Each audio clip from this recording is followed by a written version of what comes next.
Okay, welcome back everyone. We just got our payment from Matthew, so that's one quest updated. Probably not a good idea to just put it on the table and have Big York steal it or whatever. Especially because, what's his name? Peter is not supposed to know about it.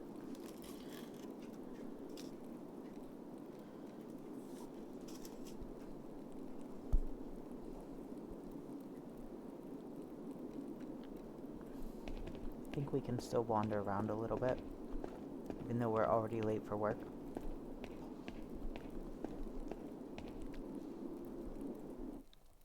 Go down into the crypt.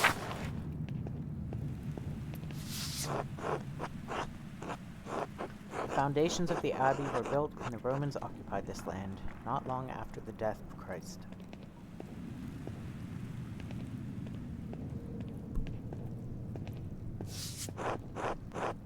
These two markers go back centuries, all the way to the founding of the abbey. I like this one. The guy in his little hula skirt.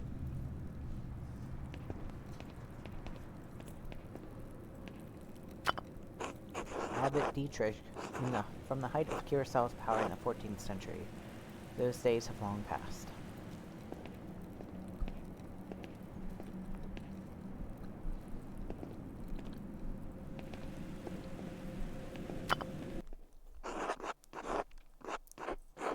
A lovely relief of the Virgin and Child. Shame it's hidden down here. And then the child has like a key. And Mary has like an orb. There must be something else. Okay, I guess it's the key we're supposed to pick up. That was it. Now what? Okay.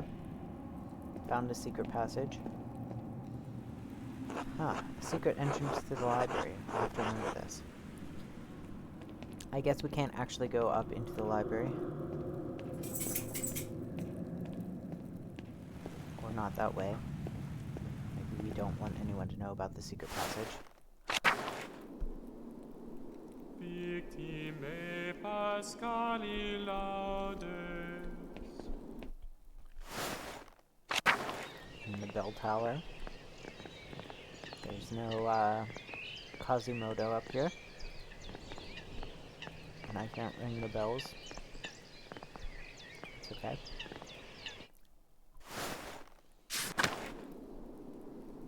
Victime Pascali laudes.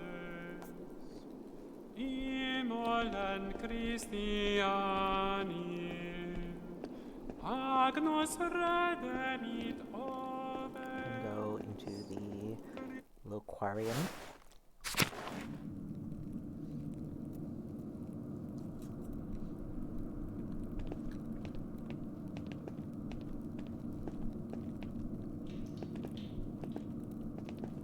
Loqua is like talking, but this really seems to be kind of like a lounge area. The cloister, the infirmary, the upper abbey.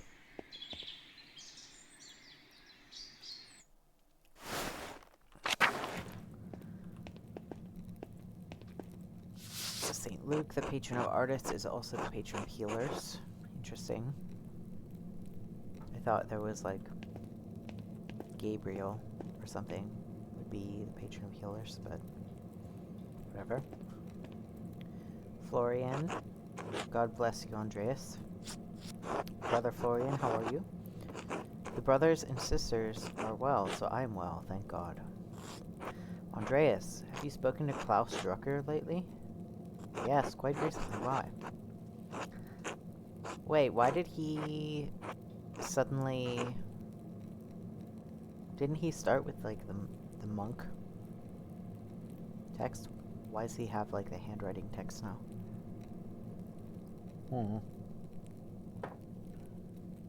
I believe he may be receiving a medical text from Bologna soon. I'm quite interested in it. Sai leggere l'italiano? Can you read Italian? No, little Italian, and my Latin is not as good as I would like. Maybe we remember that he's not very, that he doesn't read that many languages, so we've downgraded him to the handwriting. I was hoping Brother Piero could help me with it if he has the time. I am sure he will make time. He's a patient teacher.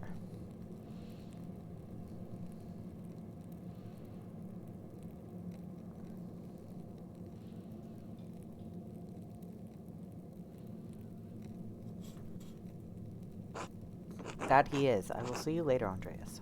Until then.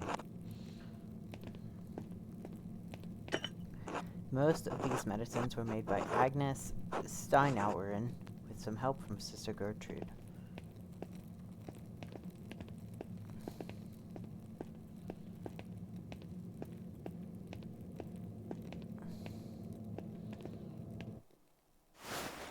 Nobody's sick right now, I guess.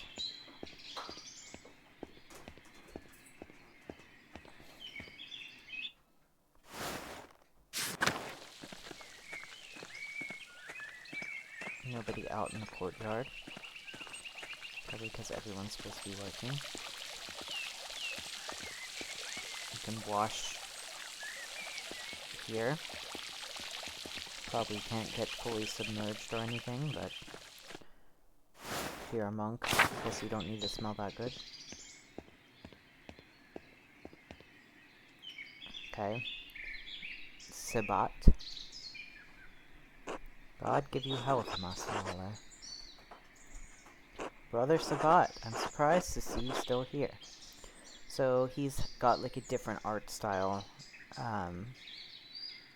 which is like maybe Egyptian or African medieval art, which I guess represents the fact that he's visiting from somewhere else. As am I, but I will be leaving soon, returning to Rome. I and my bishop regret that we could not reciprocate Father Rodolph's generosity earlier. He showed much kindness to our priests at the Council of Constance many, many years ago. Between 1414 and 1418, so a century ago. Will you remain in Rome? That is up to my bishop, but I will miss these mountains in any case. You should travel to Ethiopia, Master Muller, and see the highlands. So that's where he's from. This is probably, like, Ethiopian medieval art style. God has blessed my home with wondrous beauty. I would love to, someday. I still need to return to Nuremberg and open my workshop. Yes, someday. Until then, if you are ever in Rome, I may still be around. I would like that. By the way, if you have some time in the next few days, it would be nice to share a meal with you and some of the townsfolk. The townsfolk? I am accustomed to strange looks, especially in rural places like these, but I have had kind words with the baker and his wife. Yes, the Albans, Ulrich and Gret. I offered to tell a story to the children and their mothers over a meal someday. Gret seemed excited about the idea, but I would be more comfortable if you were there as well. I can certainly make time. Thank you, Andreas. Not today, though. I have both dinner and supper plans today. I look forward to it. God give you health. There's the church, the dormitory, the kitchen, the cemetery. Okay. We'll stick over on this side for now.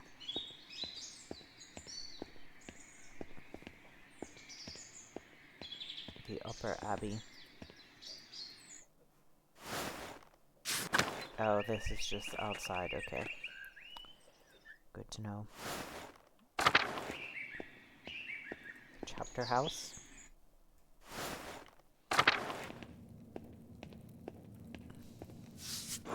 A Dance of Death mural. Father Matthias had it painted a few years before his death. It's beautiful.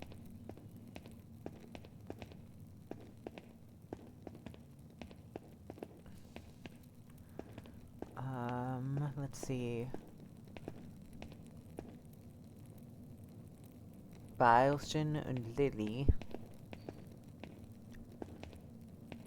Cohenblume und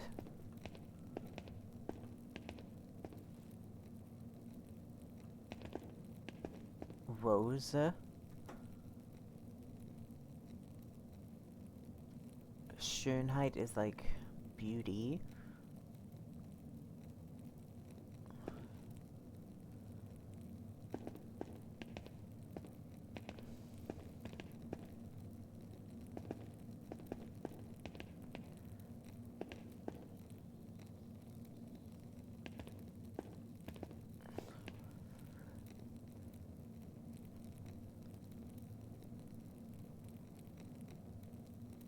Eine Blume verwelkt, ihr sie auch nicht bereit. Als Blüten wird Staub im Laufe der Zeit. Der Tod kommt für alle. Death comes for all.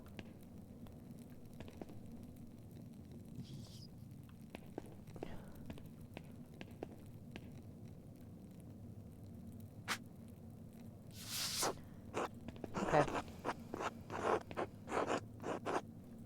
Monks like that kind of thing, I guess.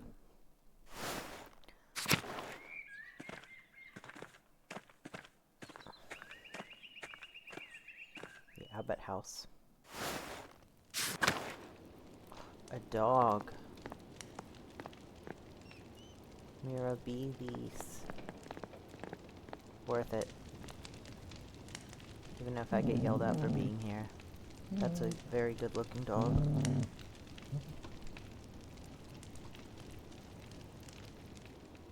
Let me do it again. He makes little whining noises.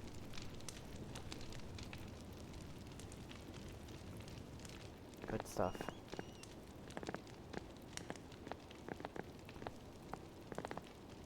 Andreas. The rank. God bless you, Andreas. Dog just barked. So they're not mad about me being here.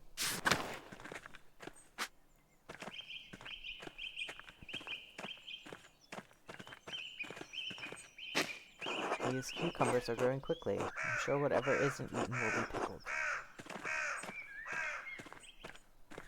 And my own dog just came over to get scratched because she got jealous. Yeah, you got jealous. You got jealous?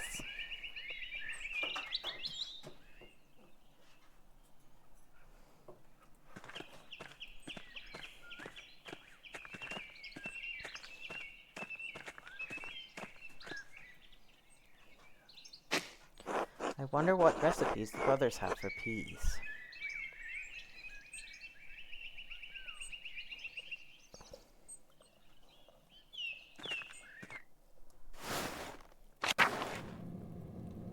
Okay.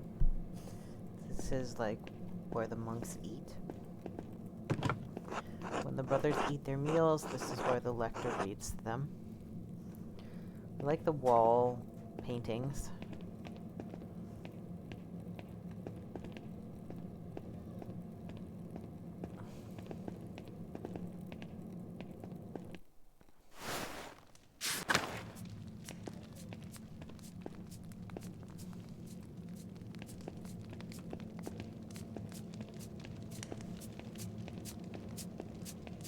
Lucas.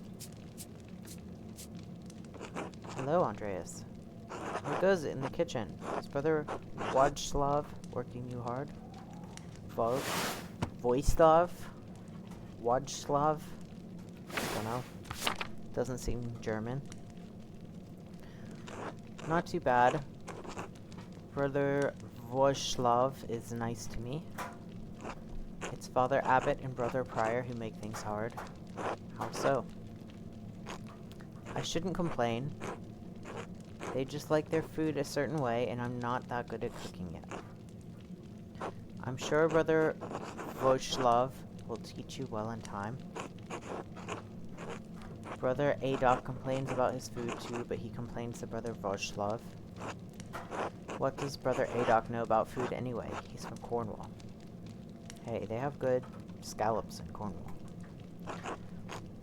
I don't even know where that is. It's a land to the west, across the sea, where all they eat is fish. Sounds miserable, but that's always what he complains about, the fish. He just likes to complain, I think. Don't lose heart, Brother Lucas, you're still learning. Thanks. See you later, Andreas.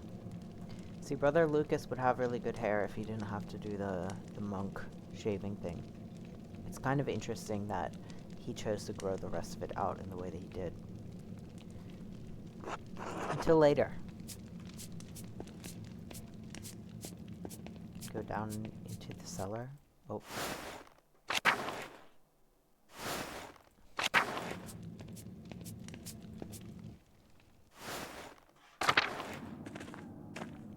Vojslav. Morning, Andreas. So, a lot of the monks don't have the illuminated lettering, which is interesting. How's living with the Gärtners? Good, we get along well enough. Well, Peter can be a thorny one, but maybe he's nicer to the townsfolk than he is to us from the Abbey. Probably, a lot of people down there don't really seem to like the Abbey people. He does have a sore spot for the Abbey. Father Gernot does lean hard on them, the peasants I mean. Peter is like the creaking bag of a stool, the creaking leg of a stool that can no longer bear the weight placed on it.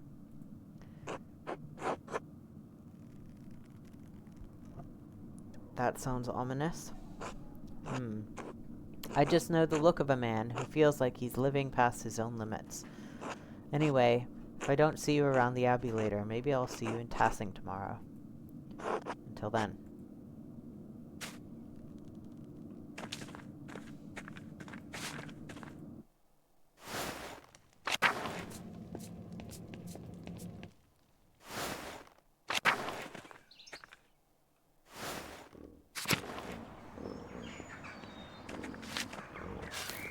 These are, interesting looking pigs. Folkbert. Good day, Andreas.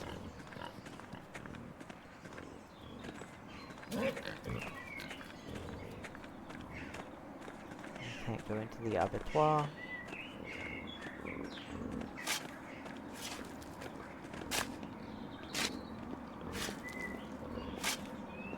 So this is the smithy that we talked about. It's much larger here than the one in town. Pilgrim badges of St. Moritz. Endrick makes these.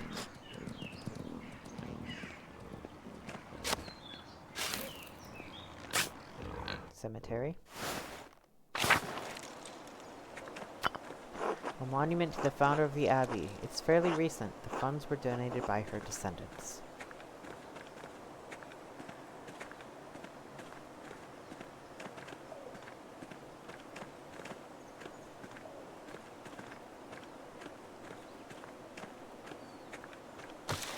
The apple trees have only started to bloom. It will be months before they bear fruit.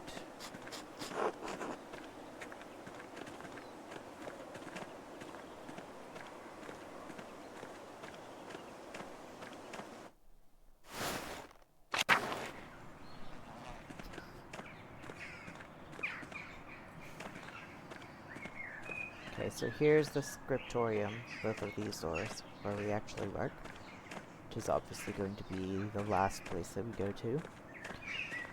The prior's house. And the prior is in the abbot's house right now, so he's not here, which means we can, like, snoop around. What is this? A Volvel? I've seen these before in astronomy and medical tracts. What's this one for? 2 wheels. The top wheel has Greek letters and holes cut out to reveal Latin letters underneath. So here are the Greek letters. And the outer edge of the lower wheel is divided into 4 sections, each bearing an elemental symbol. Water, earth, air, and fire. Greek, Latin, and elemental symbols. It's obvious. Someone with occult interests fashioned this. Ah, a quarter turn of the upper disc aligns a different elemental symbol with the top of the lower disc. And that reveals a different set of letters underneath. I wonder what it's for. A cipher of some sort? I need to investigate more. This has to be connected to something else around here. So is this the prior house, I think? So the prior's interested in the occult? Interesting. We can't look at this piece of paper, whatever that is. We don't know if there's skeletons in the closet because we can't check there either. Let's see. Maybe in the dorms.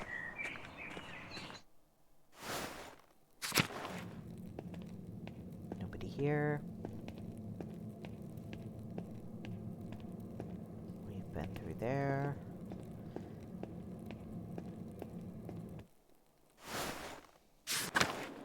Ah. And that's back out here. Okay. So here's the Old Bailey, which is just like outside. And then we can go to work.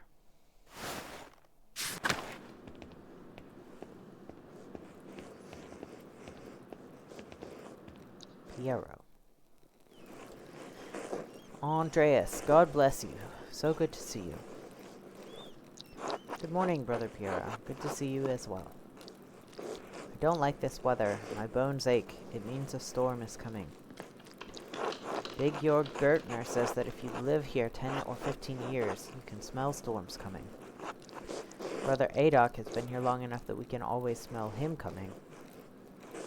Do not forget, Brother Guy, the fate of the youths who jeered the aged prophet Elisha outside of Bethel. Is this the one that, like, sent bears after them? Mauled by bears, weren't they? Yes, thanks, Andreas. She-bears. Are you comparing yourself to a prophet, Brother Adok? I'm comparing you to an impudent youth whom the Lord, in his ineffable wisdom, may choose to strike down.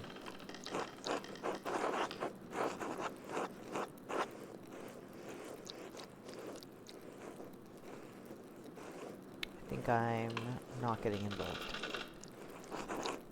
Well, everyone seems quite lively. I suppose that means Prior Ferenc is not overseeing us today.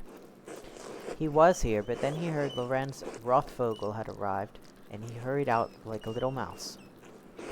Ferenc is so desperate to impress the abbot and nobles like Rothvogel. It's pathetic. You feign kindness to Father Abbot and our prior only to speak about them like this behind their backs. It's shameful.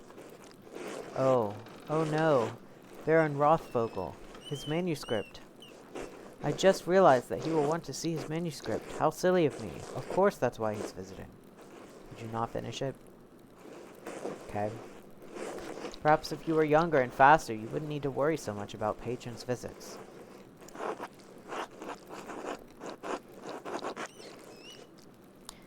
Guy, someday you will stand where Piero is, and a young monk will stand where you are now. Anyway, what's the problem? The Baron is just one quiet. He has to wait like anyone else. Not really. He's super rich. Andreas, Baron Rothvogel is not like anyone else. He has powerful friends, including the Prince Bishop of Freising.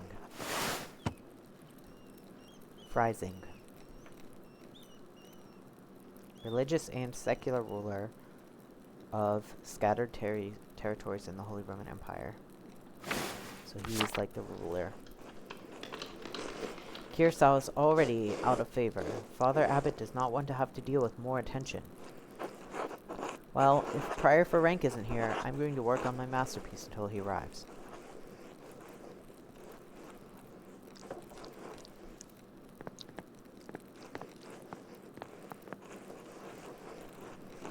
Oh, that's right. I need to reference the Indermal manuscript.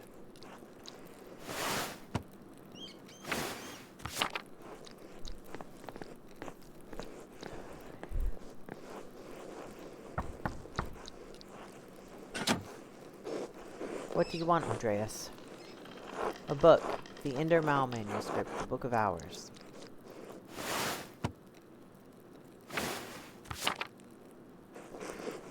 Your hair looks messy today. Did you get enough sleep? Why are you looking at my hair? Is it Dana? What do you mean? I mean, did you sleep alone, or... Yeah, she's definitely into me. Why do you want to know? It would be nice to have something to think about during divine reading. Wow. Maybe you shouldn't be a nun.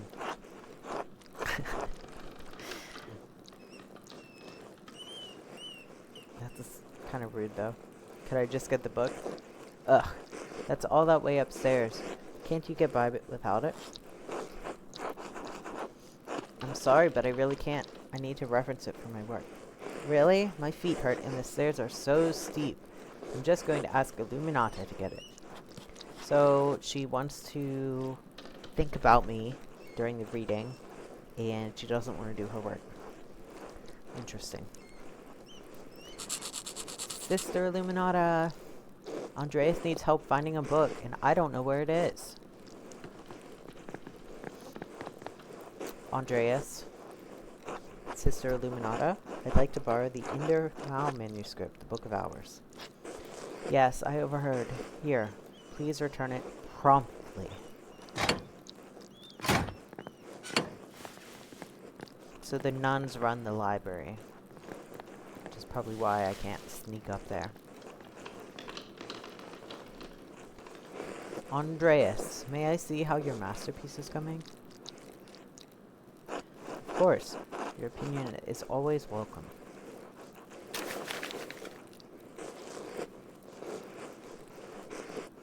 So we've got pigs,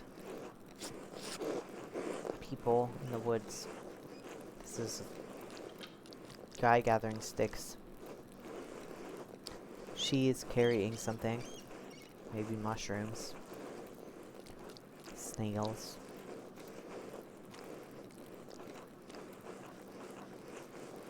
Yes, the composition is lovely. There's a joyful spirit in your arrangement of the figures.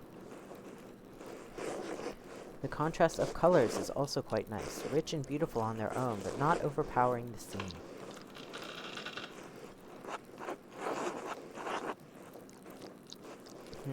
Is that all? It's an excellent interpretation of someone else's work. What do you mean? It's all my work. My son, you're copying the illustration from the Indermal manuscript almost exactly. Well, I only just started referencing it, so... So, what's wrong with that? Haven't I improved on it? Aesthetically, yes, it's wonderful, but I feel you have not given much thought to what it represents. It's November. In November, we show peasants leading the pigs into the forest to forage on acorns before the slaughter. Andreas, the peasants here are no longer allowed to forage acorns in the forest. Many great lords and abbots across the empire have forbidden it, even Father Gerna. So Father Gerna won't even let people gather acorns. This guy's fucked. What difference does it make? This is the way November is painted. But it is not the way November is. Art is illusion, storytelling, but in their most sublime form, these images illuminate a path to truth. It's most important to me that my clients are happy. They won't pay me for truth. Yes, but with God's grace, this Book of Hours will outlive us all. Andreas really doesn't seem to give a shit about, like, the artistic meaning of his masterpiece.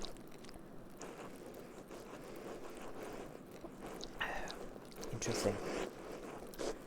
What will it say to those who see it in a future generation, centuries beyond our comprehension? Some will gaze deep into your lines and paint to seek a deeper meaning. What will they find? But you need not listen to my opinions. They are just the thoughts of one old monk. I think they're good opinions, Brother Piero. There is no place for the monastic scriptoria anymore. In truth, this room is a place out of time. Does that make you sad? I admit, I'm still fond of the old styles of lettering and illumination, but even in my youth, I knew it could not last. The creation of books, of art, is no longer the province of monasteries. So be it. More people will be able to write, more will be able to read, and in so doing be brought to truth. I think there will always be a place for artists like you and Brother Adok.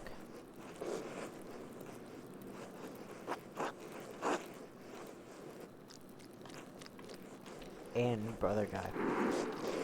It's kind of you to say so, Andreas, but you need not be concerned for me. I have lived a long life and am happy to have served the Lord. When he calls for me, I am ready. Okay, well, maybe after you finish the Baron's manuscript.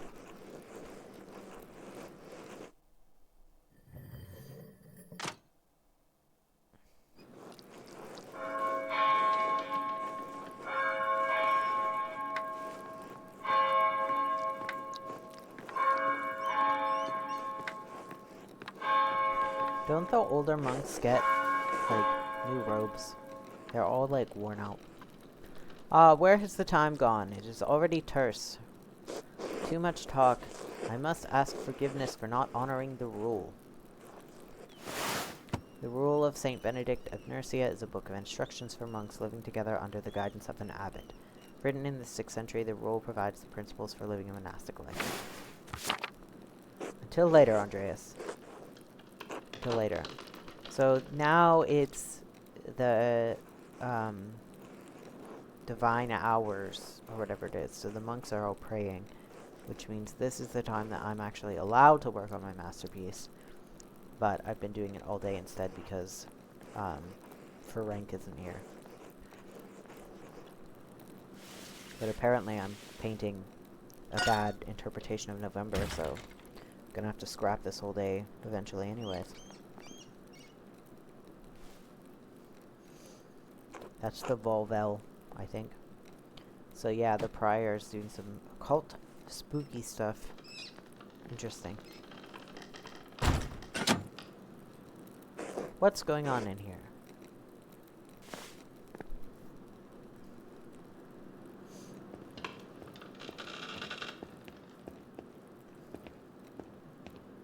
I can't go look at it.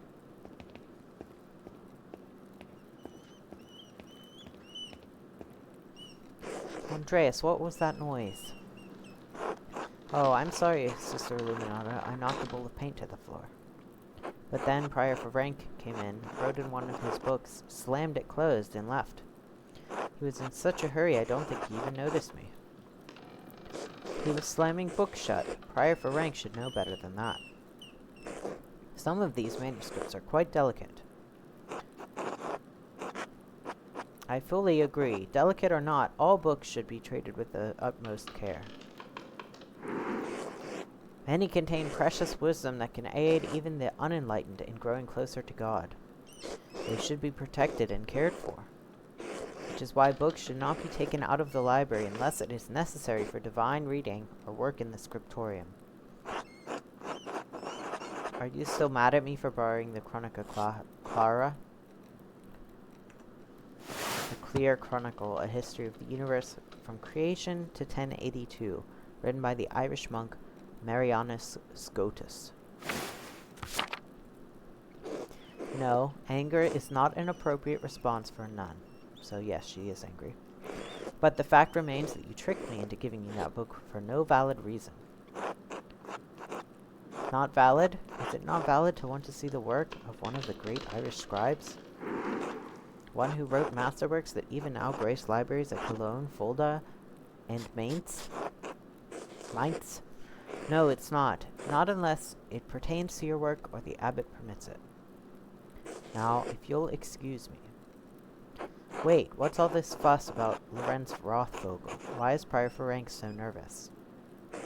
Lorenz, I didn't know you were familiar enough with the man to use his Christian name. Well, I used his full name. Anyway, I haven't dealt with him personally, but the Prior and Father Abbot have. I only know that he's purchased a number of our most valuable manuscripts over the years. And he paid enough to help the Abbey when we needed it. Like what? What did he buy? I don't remember. You know, I have my own responsibilities to attend to. How about this, Andreas? If you help me recover some missing books, I'll tell you what I know about the Baron. Of course. I'll help in any way I can. Thank you. It's for the good of the Abbey. Where should I begin? Out there where you and your cohort have carelessly strewn books around the scriptorium. I will tell you what books I'm looking for, find them, and return them to me. The first books are 2 volumes of the Aeneid. Reddish covers, 14 inches by 10 inches, 3 inches thick. Oh, I know the ones. They're among Piero's favorites. He keeps them by my desk. They are not his to keep.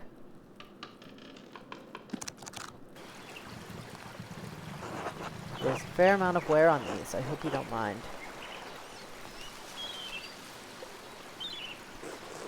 Those volumes were old even when Piero started to make the copies. How long ago was that? 3 years.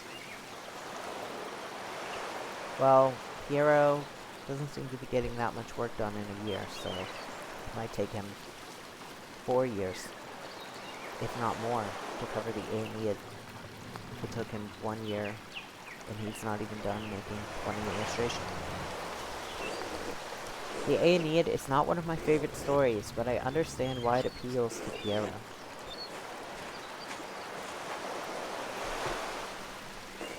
Aeneas chose his duty to the gods over his lover Dido. Do you think Aeneas' sense of duty appeals to Piero? We all have our vocations. Brother Piero takes his more seriously than most of the others in this abbey.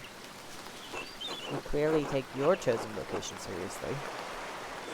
Andreas, I didn't have a choice in my vocation. You women do.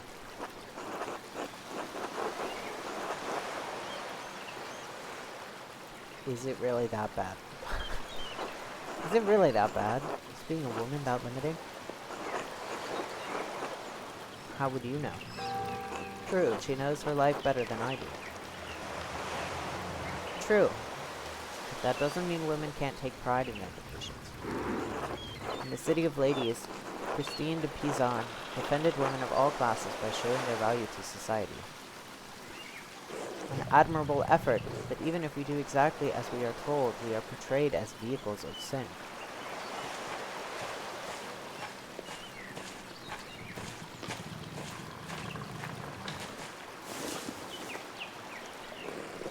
Temptresses and seducers by virtue of our sex, even when men are the aggressors. Even in the Abbey, we must travel in pairs lest we tempt the brothers, or others. And here, in these pages, Virgil casts Dido as Aeneas' seducer, though it was the gods that thrust her into his arms. Like Dido, we ordinary women are merely tools in the tales of men. We can never be the protagonists of our own stories. Damn, Sister Illuminata's woke. No woman is exempt from that, from the Empress to a nun. It is our lot. I suppose I understand now why you are not fond of the Aeneid. It's fine poetry, for men. Now the books, if you please. Thank you. Next, Wretched Guerin. This is a printed copy. Green cover, diamond pattern. An Italian chivalric romance. Interesting. I do not have the size in the ledger, but hopefully the description is enough. I know the one you're talking about. Brother Adolf was reading it.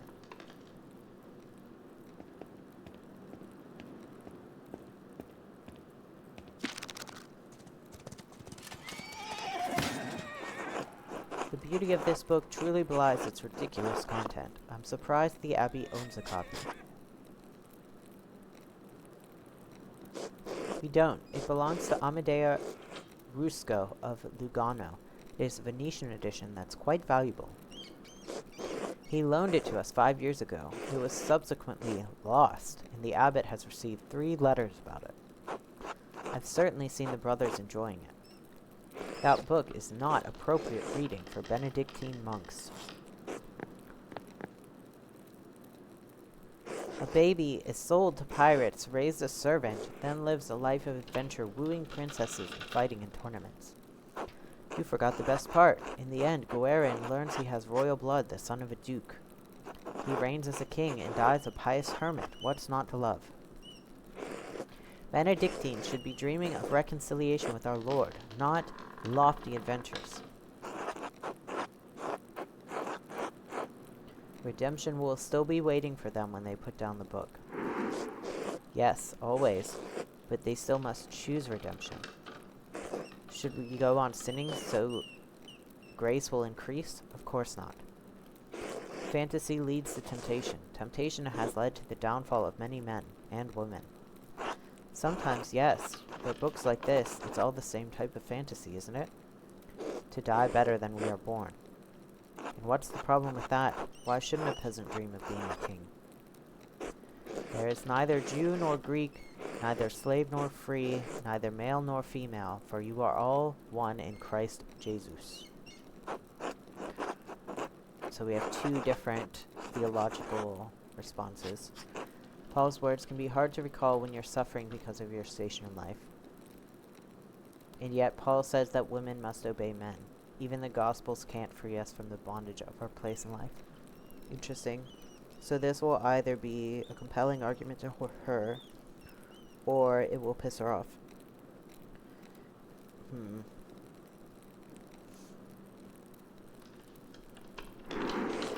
This world is not the same as the world that follows, Andreas. Perhaps if you had continued to study theology, you would have learned that distinction. Damn. But the book, Andreas, we must return it, or would you like the abbot to receive a 4th letter? I understand. I'd hate to loan a book and never get it back. It would be like losing a limb. Well, perhaps a small limb, or my little finger. Regardless of the size and importance of the body part in question, I understand it and appreciate it. It is not my goal to deprive the brothers of their joy, but to return Amadea Brusco's property. The book, please.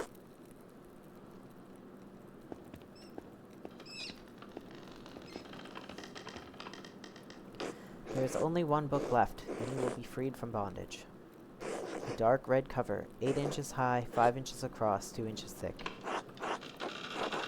Oh, I remember that. I believe Brother Guy was reading it. Can I peek at the...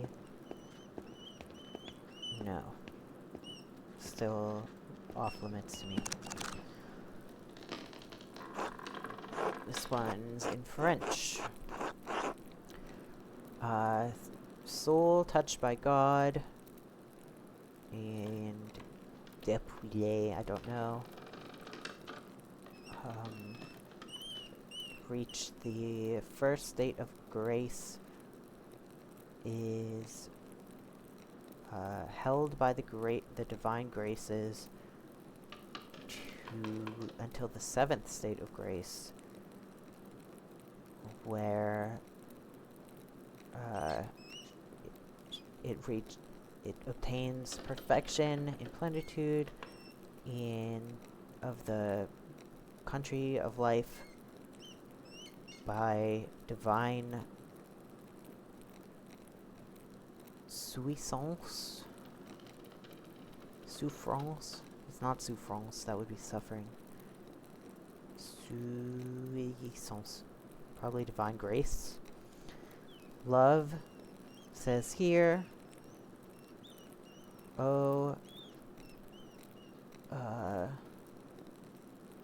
your acts and contemplations may be attained by love, by true love.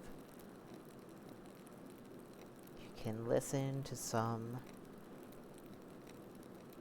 one of the prodigies or students of love noble love and amour laissé of the free soul you can listen, how the saint, the Holy Spirit, has put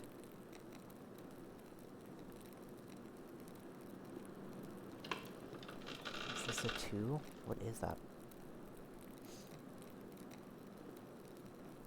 Okay, so basically, it's talking about divine grace and about love, or love is speaking. Now that I think about it, Guy has always been guarded about this book like he was hiding it. Very good, please bring it here. What is this anyway?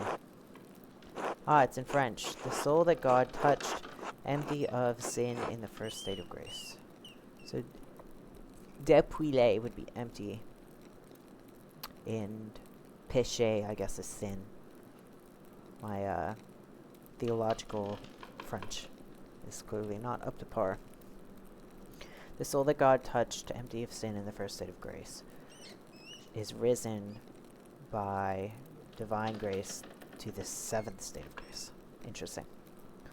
What is this? Why are you asking so many questions? Just give it to me. Ooh, I shouldn't be reading this. You're begged by love, listen.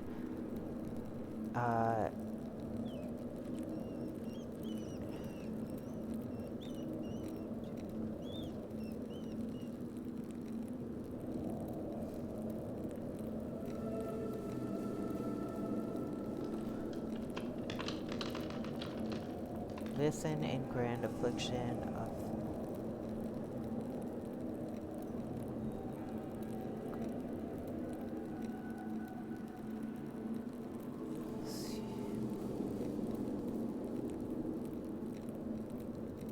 écoutez en grande affliction de cet entendement subtil qui est en vous et en grande diligence autrement faut d'être ainsi disposé tout ce qui entendons cela le comprendons mal maintenant comprenez avec humilité un exemple simple emprunté à l'amour mondain et appliqué pareillement à l'amour divin.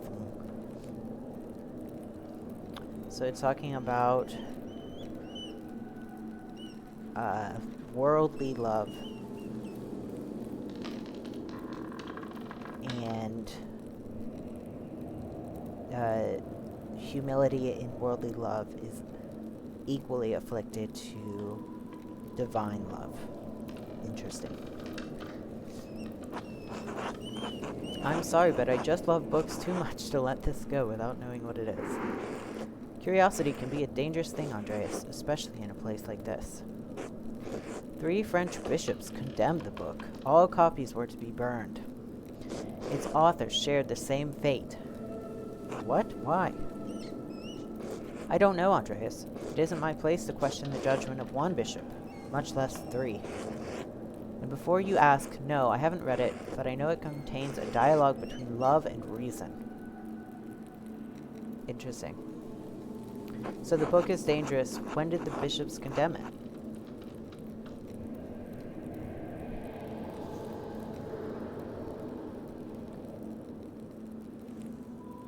For 200 years ago. What? Why? Why is it still here? Because Father Matthias loved books. All books. He didn't want to see it destroyed.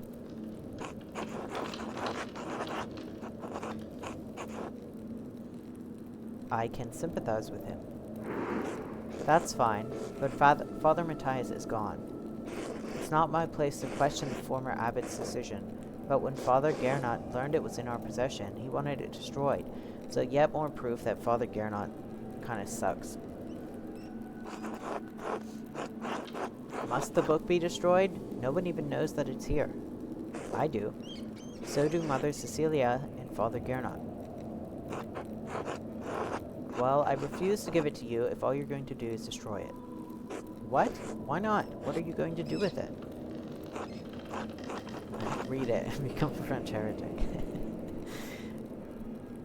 Well, I was reading it. I'm not sure. I'll hide it. Keep it safe. Give me that book, or our deal is forfeit. I won't tell you anything about Baron Rothvogel. Consider the sound theological reasons for allowing this book to exist. More sound than a condemnation from 3 bishops of Paris? Would you consider Albertus Magnus and Thomas Aquinas greater or lesser minds than the bishops of Paris? So I have a really good chance at persuading her, because I offered to help her and said that redemption awaits people, but she didn't like me bringing up Paul talking about women. I wasn't actually like trying to say that she should listen to that, you know. I was just saying that we're not all equal or treated equally, even if we should be, but it doesn't matter because I have enough points to convince her anyway, I think. What is your argument, Dr. Mahler? Both Albertus Magnus and Aquinas recognize the role of the intellect in allowing humans to exercise free will. Aquinas believed that it is ignorance, not knowledge, that leads to sins of the intellect. Even knowledge of heresy that corrupts the teachings of the Holy Church? Why not? What's the worst that could happen other than losing God's grace? Ah, right. Damn, so I have a worse chance now. And this is really bringing me down. No. No, thank you. Did you leave university voluntarily or were you expelled? That's rude. Okay. I appeal to your duty as the librarian of this abbey to not destroy the book. My duty is to God and to the vows I made, to the rule. But you love books as well, I know you do. So I have a bunch of points for being a nerd. Andreas, I love God. Books contain knowledge that can help bring us closer to His truth. I do not love books as things, but I love that books can convey God's truth. It is not my place to judge your love of books, but it is not a love we share. My love burns bright enough for both of us. I mean it, sister. You cannot destroy this book. Andreas, you sound deranged. It's only a book. Then just let me keep the book, please. Damn. So you have to reach all the way to have like a full chance of success. And I'm still missing something. Damn. Now you sound even more deranged. I'm sorry.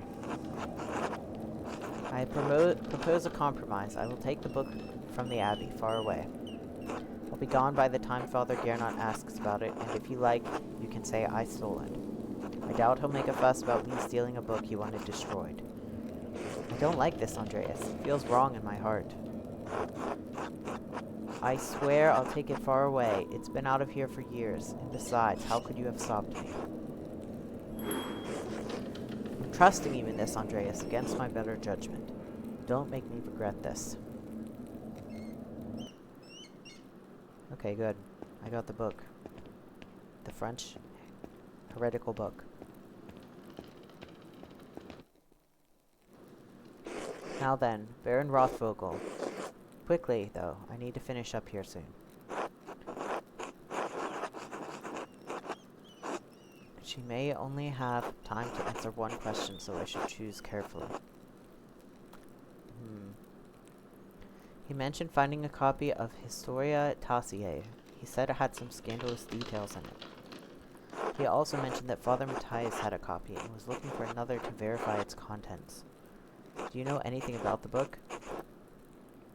I have heard of it, but I've never read it, and I know little about its contents. The subject is broad, but I believe the book deals specifically with the Roman occupation of this land.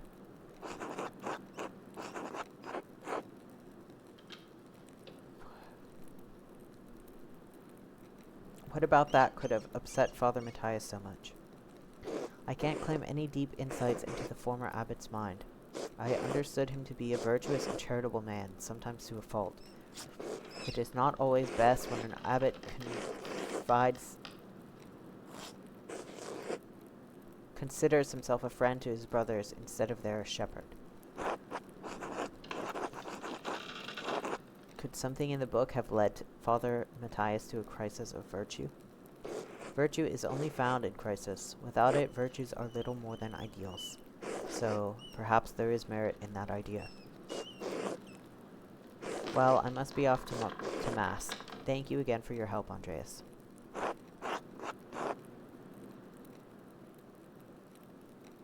I don't know if I want to leak that I know about the secret passage.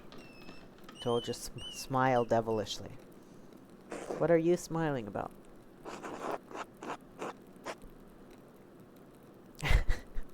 She's really gonna think I'm deranged if I say this. Oh, just a little secret. Then I will leave you to your self-satisfaction. Good day, Andreas. God be with you.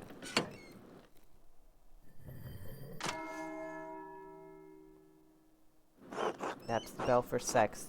The brothers will be sitting down for dinner soon. I should see if Otto is around and still wants to eat with me. I think he's working by the guest house below the abbey. So it's dinner time, which is like noon. Do we really need to light all of the candles at noon, though? Oh, now I can look at this. Cool. I wonder what Prior Ferenc was doing with his book. Ex Libris Universitas something something. From the library of the University something. Doctor of Theology George Strigonium. From the Library of 5 Churches. The Hungarians call it Pex. That's where Ferenc is from. Doctor of Theology George of Gran.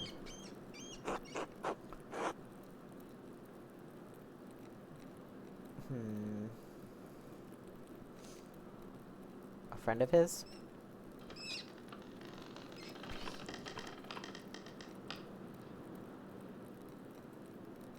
Ah, the Speculum Astronomiae, Albertus Magnus's defense of astrology. Bastard script. Burgundian?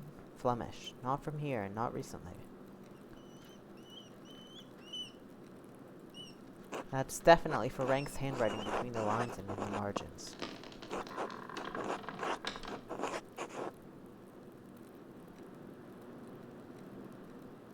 Is he notating the text for the University in Pex?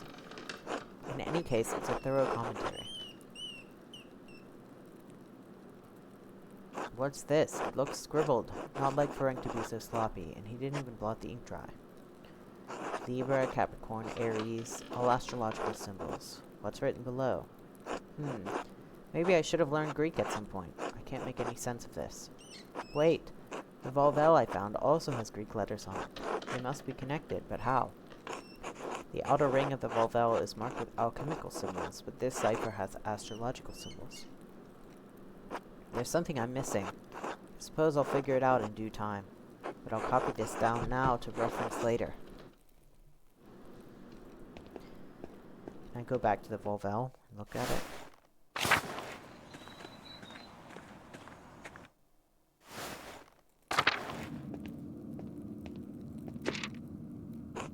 I still don't know how to connect the elemental symbols on the Volvel with the astrological symbols on the cipher. Until I figure out the connection, I can't decipher the note I found in Ferenc's book. Oh, sneaking into the library. I found the secret passage in the crypt. There has to be a book in the library I could use to figure this out. Sister Illuminata is in there most of the day. Perhaps I can find a way in after dark. If all else fails, perhaps I could ask Werner Stoltz. He lives off the North Commons. I have a sense he doesn't like me much, but I'll find a way to get the information out of him.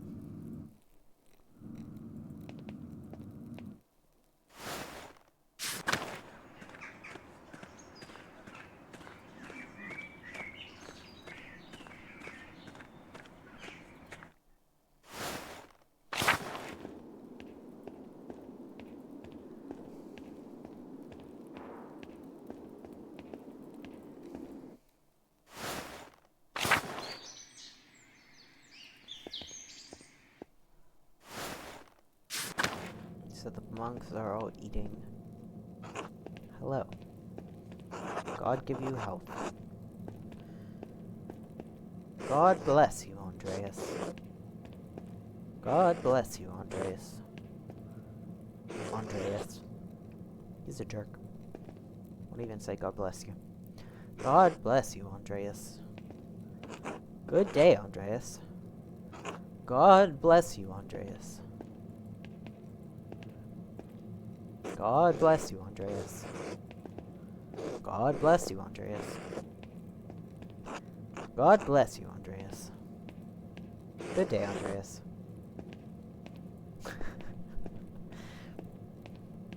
Damn.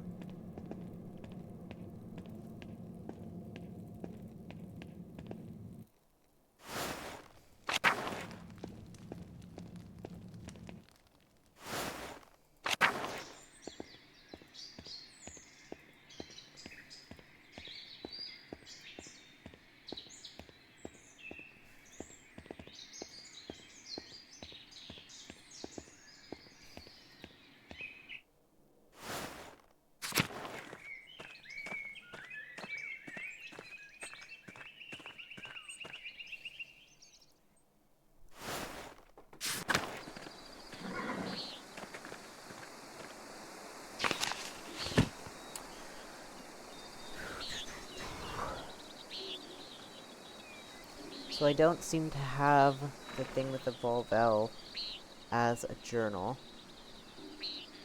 And the guy I was supposed to ask about it is Werner. Dr. Werner Stoltz, town physician of Tassing. Kind of hot. Known for his unpleasant manner. He would live...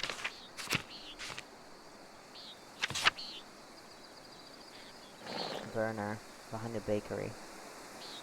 Okay. Maybe I can go there now. Before eating lunch.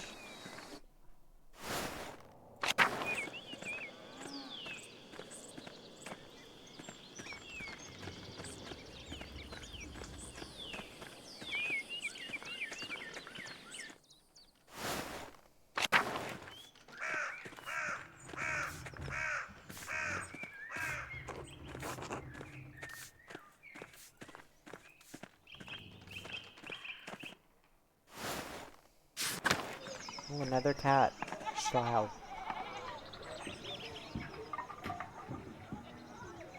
Very good.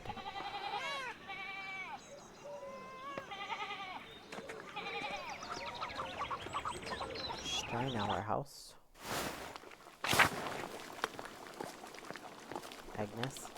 Hello, Andreas. Hello, Andreas. I can't ask him why he's yelling at Baron, but I'm interested to know.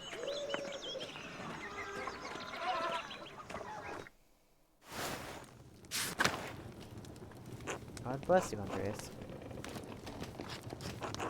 Hi. Andreas, such a pleasure to see you, and looking so handsome as always. Back for more of my rye? Yeah, flirting while her husband's right over there and her kids over there on the floor. Dear Gret, you know I can't stay away from your rye. Andreas. I was passing by and thought I should say hello. Now I must say goodbye. Aren't you a good man? Well, you're always welcome here, Andreas. You're always welcome to my rye. Be well. Till later, Gret.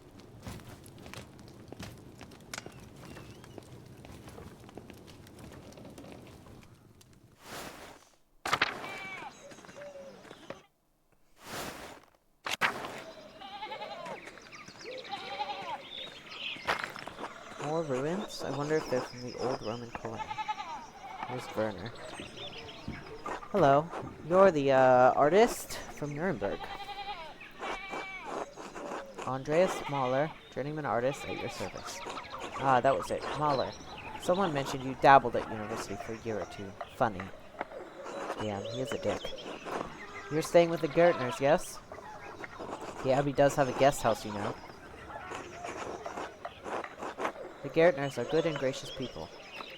for farmers. Tassing is full of miserable people like them.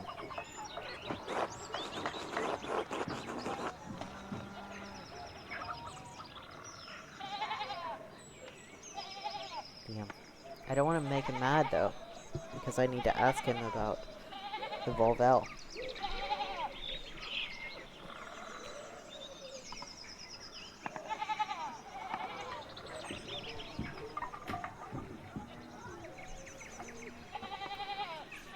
Everyone's been kind enough to me.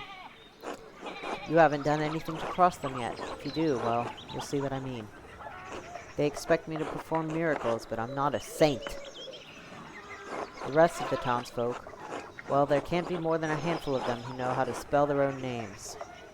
Father Gernot is too soft with them, but I suppose it's to keep them placated or risk riots on his land. Fortunately, I do not intend to stay in Tassing long.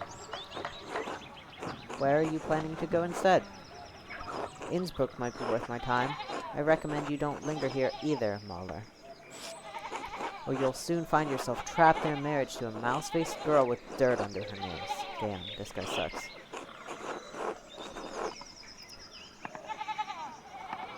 Alas, there's already a woman waiting for me in Nuremberg. And what are you darkening my doorstep for? You should be sprinting out of these mountains. In any case, I must ask you to go. I have plenty of work to do. Good day. Before I go, could you answer a question for me? What? Do you know how the elements relate to the astrological signs? Are you serious? Deadly serious. It's very simple. Even someone with a bachelor's degree should be able to understand. Each astrological sign is ruled by one of the 4 elements. Aries, Leo, and Sagittarius are fire signs. Cancer, Scorpio, and Pisces are water. Air rules over Gemini, Libra, and Aquarius. And now let's see the power of your trivium education. What signs can you infer are ruled by Earth? Damn. Taurus, Virgo, and Capricorn. Good. Now leave and never return. Here ends the lesson, Master Mahler. Damn. Why has this guy gotta be such a dick?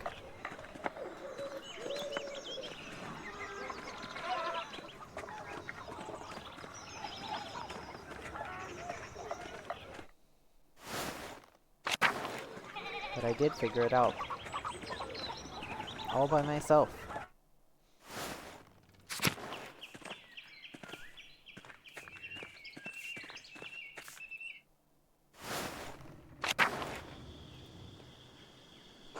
Good morning. Forgive me, I've forgotten your name. Andreas Mahler, master artist. Damn. He's really trying to impress her. Oh, a master at such a young age. It's impressive.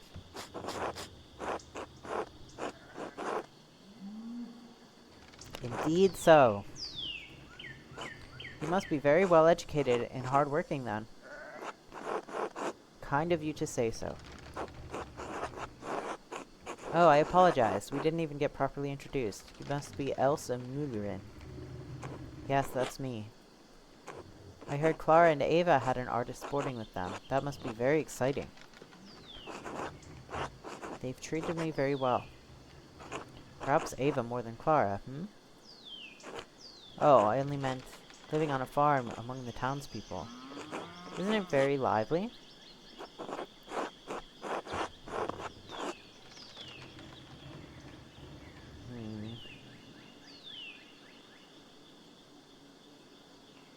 Only when Peter starts raving about the miller's tool. She's the miller, so...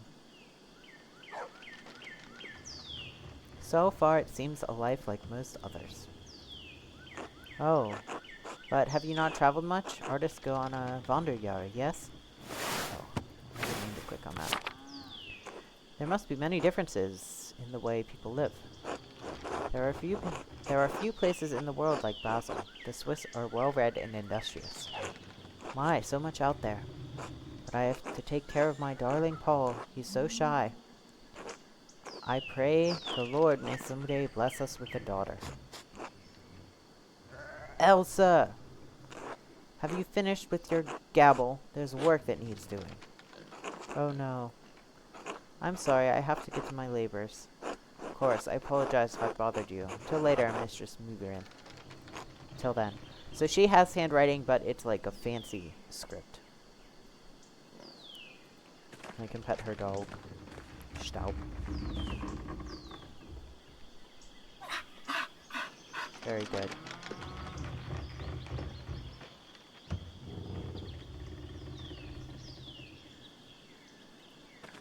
He's shy, apparently. Hello. He's also got a fancy script, even though he's just a kid. Paul, right? I don't think we've talked before. I'm Andreas. I'm staying with the Gartners. Oh, but you're not a farmer. Why are you living with the farmers? They're letting me board with them while I work in the Abbey's scriptorium. You're a monk?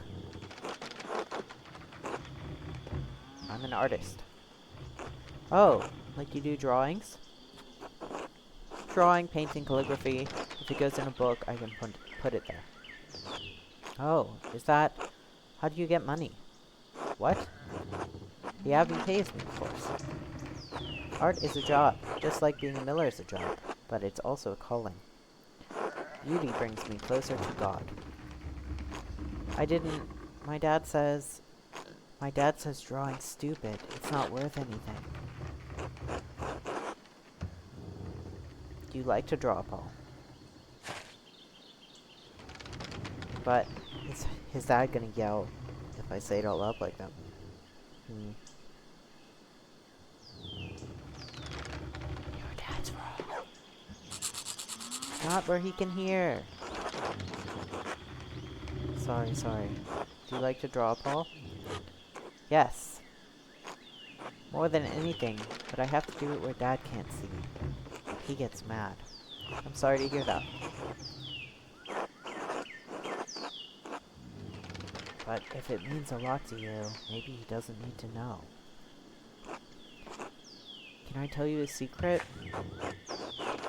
Nothing on this earth would please me more, young Master Muller. Sure. Sometimes I draw in the ruins in the meadow where Dad can't see. What do you draw? Cats? Mom? I don't know. Stuff.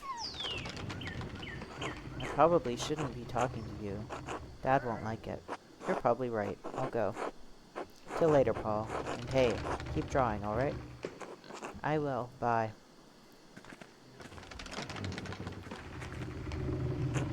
Morning. You're the Gartner's boarder, aren't you? How could you tell? You've the sallow look of a man who hasn't seen the sun much. Doesn't see the sun much. Quite unlike the Gartners. They are rustic folk, to be sure. The only one among them with a mind is Ava. There's a smart girl. How is she, by the way? She's fine. Why? Only curious. She used to bring their barley to me, but Peter insists on delivering it now. A shame. She'd shown some curiosity about the mill. I'd hoped to foster that. It is a handsome mill. She's the only windmill in Bavaria, did you know? That surely isn't true. Constructed in exacting detail from Dutch specifications. The gem of the Alps. None of the incurious delts here can appreciate it. I guess the other ones are watermills? Except you. I suspect they have more urgent matters on their minds. Should be going. Until later. Till then, Mahler. What a curious mill. The wind turns the sails, and that powers the grinding stone. So this is the ruins where Paul's drawings are. These must be Paul's drawings. Cute.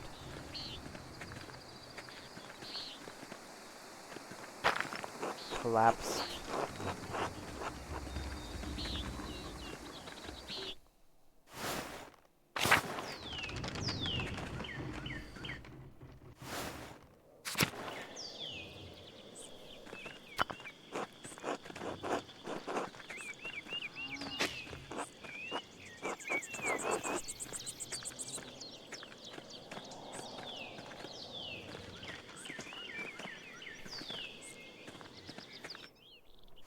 haven't gone into the forest yet. So we'll do that.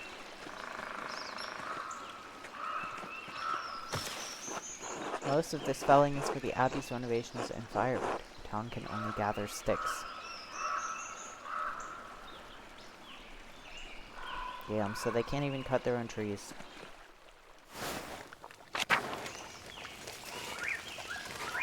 Oh, Master Mahler. Yes? We met once before, I think. You were drawing something by the waterfall. I'm Smokey. Well, Adam. But people call me Smokey. Yes, I remember. Ah, good. So, is there anything I can do for you? No, just being friendly. Oh, of course. Good to see you. Until next time, Master Mahler. Till then. Vexlaw. Oh, hello. Hello. You're not a local, are you? No. I'm staying in Tossing only briefly. Is Smokey a friend of yours? No. I mean, I didn't know him before coming to Tossing, but he's let me stay with him, so yes, I suppose he is. People don't much like Romani. Most folk despise anything that's different. I like staying on the edge of town.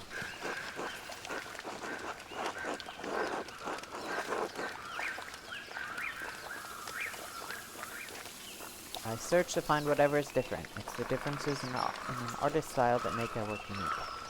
Ah, you're the artist, staying up at Kirsau. Yes, just visiting Tossing for some time. My name is Andreas Mahler. It's nice to meet you. Most folk in Tossing don't come down here to talk. Right, I'm Václav, a traveling tinker. I travel from place to place, sharpen knives, mend small things that need mending, that sort of thing. What brought you to Tossing, Václav? Well, I actually came to visit Kirsau's library. I had hoped for one of the monks to read them to me, but the abbot wouldn't let me in. Yeah, 'cause he sucks. It's a great shame that Kirsau hides its books away from the town. Everyone should have access to knowledge. We are alike in that regard, Master Mahler. What were you looking for? Well, I explained I was looking for a text about the elements.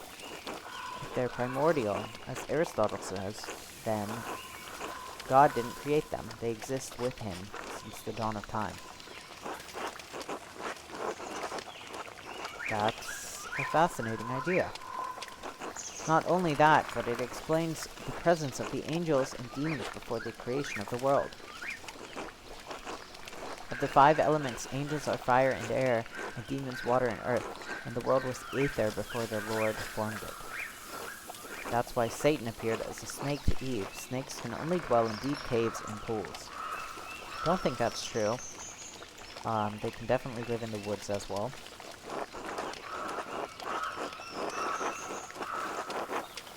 Well, I'm not gonna talk shit on his ideas. I'd never considered it that way before. You might be onto something. I did not expect such open dialogue with you, Master Mahler. Few men with your stature would entertain such ideas with someone like me. Anyway, I should get back to work. Till later, Václav.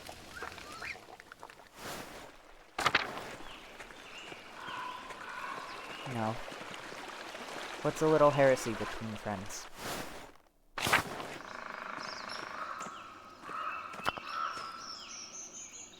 The carving of Saint Sasha looks quite old. Satya? It's probably Satya.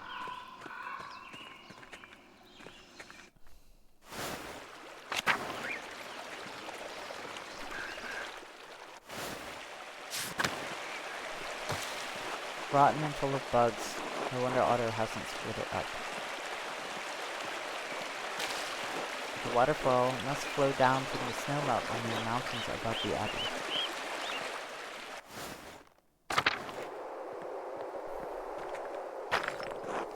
Tossing's old salt mine, how the town made money before the Imperial Road opened up. Interesting.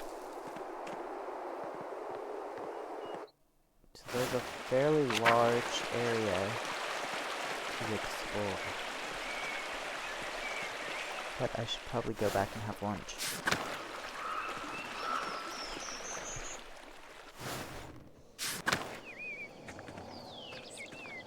Or dinner, rather.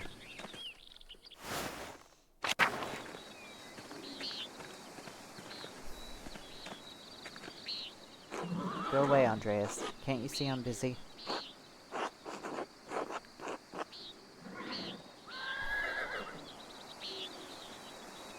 I thought we could have a pleasant conversation for once. Why would I want that? I got so many better things to do. I'm only trying to be friendly, Martin. Why? Because I like you, Martin. You seem like a good kid at heart. I am not a kid. Unlike you, I already have one of my own. You've been working with the monks so long, you probably can't even father one. Ha ha ha. So piss off and stop bothering me. I'm busy. Well, would you like to join Otto, Endres, and me for dinner? You know what? Andreas? I don't want to eat supper with you fucking lot of old farts. Alright, fine.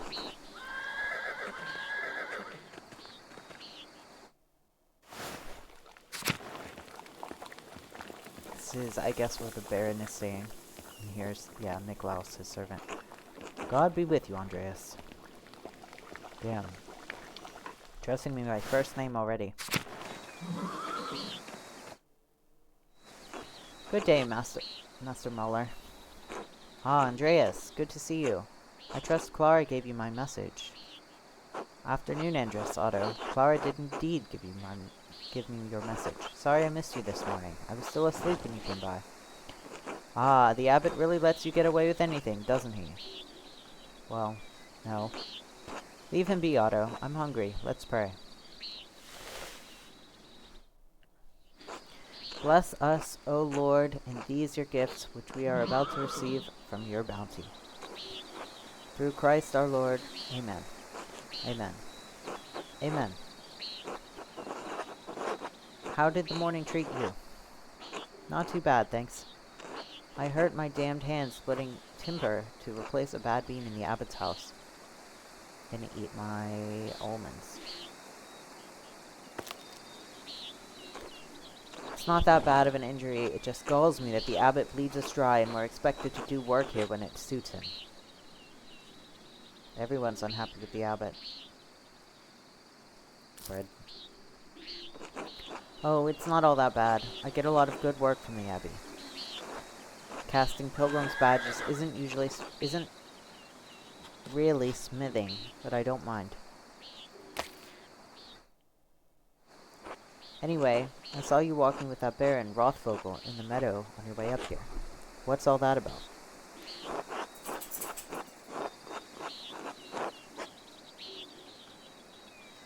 I think he may be here to pressure Brother Piero to finish the manuscript he's working on.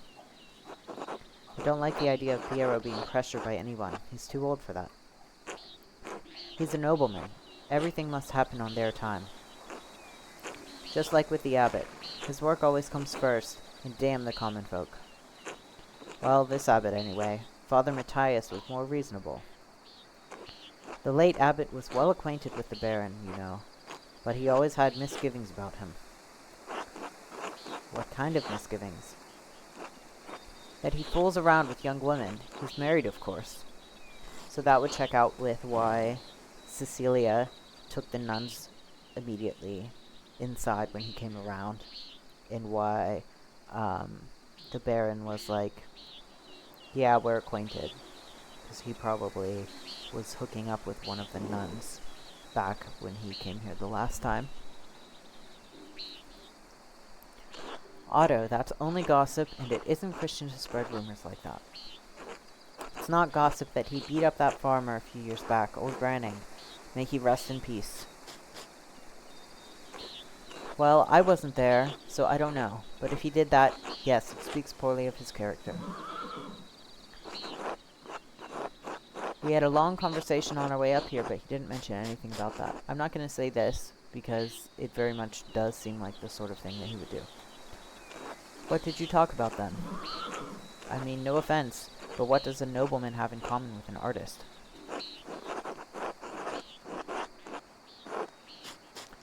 Martin Luther, my time at university, a variety of other things. He's quite well educated. Sure, I imagine you have a lot of time to read, and you don't have to worry where your next meal is going to come from. See, this is why I had reservations about being a bookworm, because not only am I a fucking nerd, the peasants are unable to relate to me. This bitterness and envy are not good for our Christian souls, Otto. It's not envy, Andres. No one should get away with what he does, what this abbey does. No offense to you, Andreas. I don't have any problem with the books the abbey makes. I mean, I never did learn to read, but if people are paying the abbey to make them, it doesn't bother me.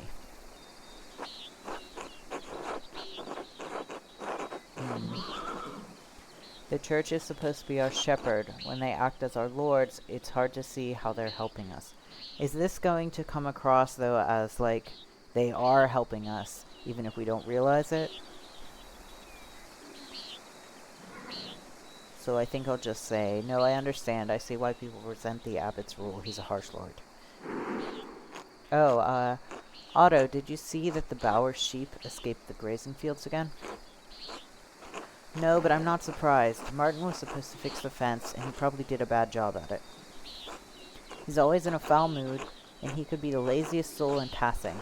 He can't even hold a hammer properly. Married and a father at such a young age, and he barely lifts a finger for his wife or child. On top of that, he's a damn thief. And before you say it, Andres, that's more than just gossip. Look at him over by the guest house. He's probably figuring out what he can steal with the least amount of effort.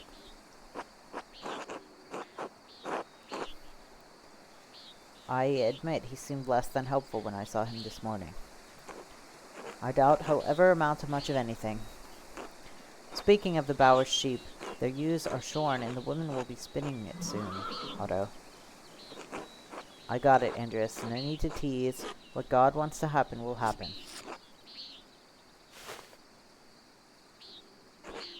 Looks like a storm's coming. We probably should get back to it. Right. I'll catch up in a moment, Andres.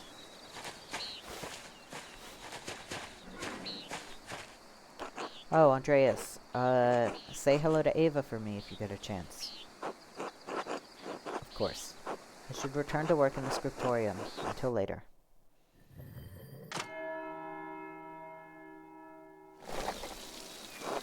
Time to get back to work.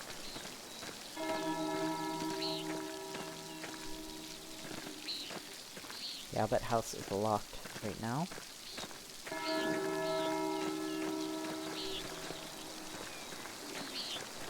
Martin is still here.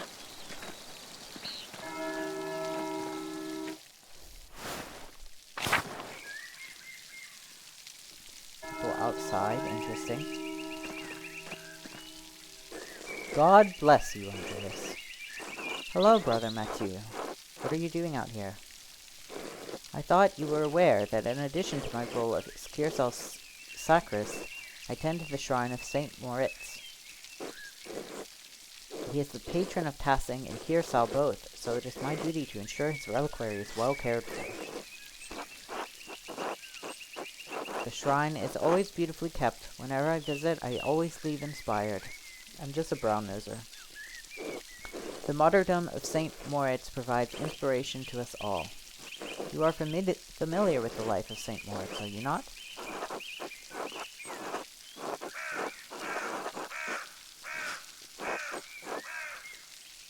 Unfortunately, I did not learn about all of the minor saints in university. Though he may not be well known in the church, Saint Moritz is both Tassing and Kirsal's patron saint. You ought to learn something about him while you're here. By all means. Saint Moritz is not widely known for his martyrdom, is most widely known for his martyrdom at the hands of the Romans. He protected a town of Christians from slaughter, and in turn, he and his legion were decimated. What do you mean, his legion? Wouldn't that mean he was a Roman soldier? Yes, he was a Roman citizen, and led a legion made up entirely of Christians into Bavaria. When he refused to kill the Christians, even though they were traitors to Rome, the emperor had his legion massacred. Most of the pilgrims who visit come knowing only this, if anything, about his life.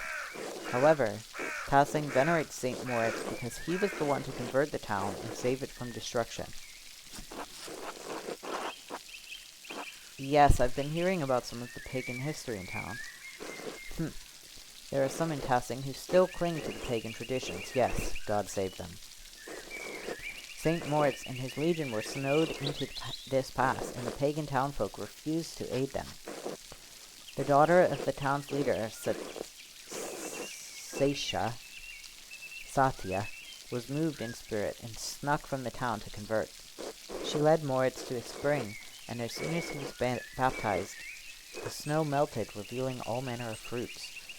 Moritz and his legion were saved by these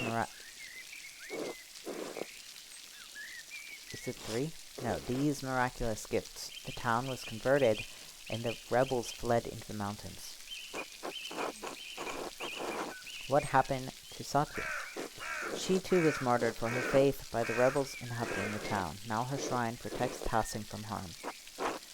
What an astounding story. Thank you for the history lesson, Brother Mathieu. You are welcome, Master Mahler. God bless you. Until later, brother.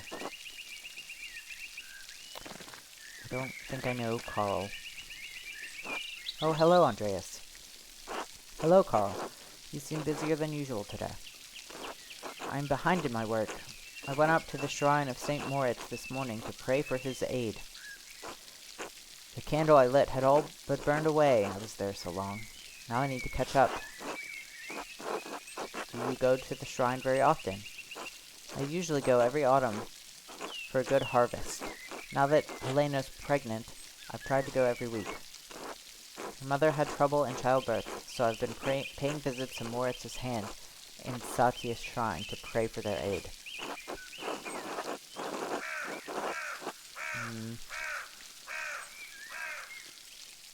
Wanna be a jerk? Do you really think the saints will hear you? Moritz's hand has done many miracles in Tassing. If he can restore the hand of a monk, then surely he can help Helena.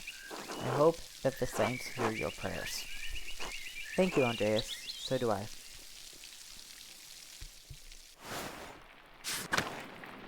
And here is the hand that we've been speaking of. Brother Mathieu maintains the shrine along with some of the sisters who paint badges for pilgrims.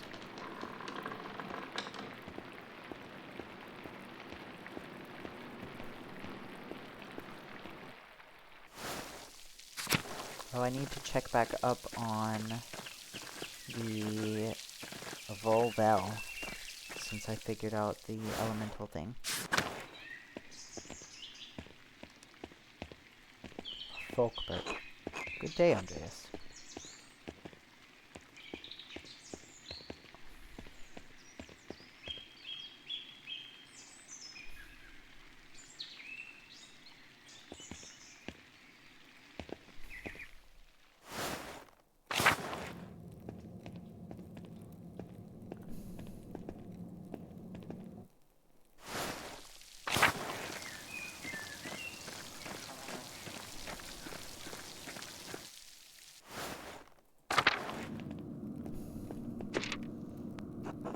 Now that I know the connection between the astrological symbols on the cipher and the elemental symbols on the Volvel, the Rank's note should be easy to decipher.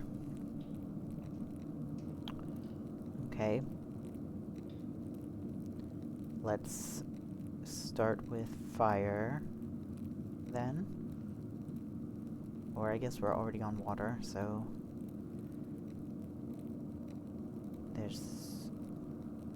There's none of this. There's one of these, which is a D. There's one of this, which is an E. Then we'll turn to air. One here. An H. One here. Another H.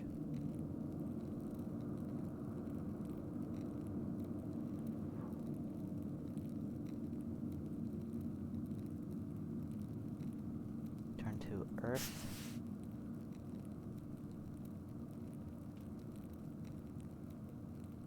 I.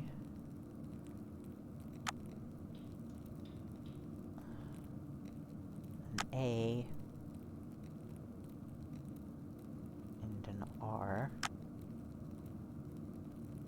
And then fire.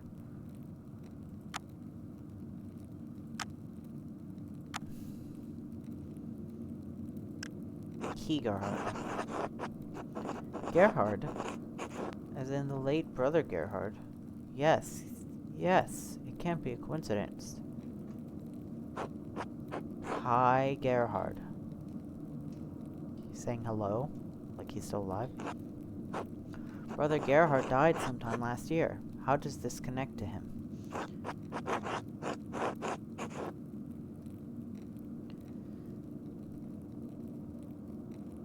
Did he use his name for an abbreviation? It's a lot of letters for an abbreviation. A cipher inside of a cipher? Perhaps. Don't know. Let me think. Is it an anagram using Gerhard's name? Harried? Hardier? Where does the G go? God, I'm sure Adoc would know. Maybe it's not an anagram. Huh. Let me think. Why his name? Why Heigerhard? Dutch? No. Not Flemish or French. Let me think. Wait, maybe it's an abbreviation and a name. Gerhard is the name. What's H-I? Haud ignota? No. Hinc iliae lacrimae? Oh my god, it's so much simpler. Hic iacet. Here lies. Here lies Gerhard. What's the significance? I suppose I should find where Gerhard is buried. The Abbey Cemetery seems like a good place to start.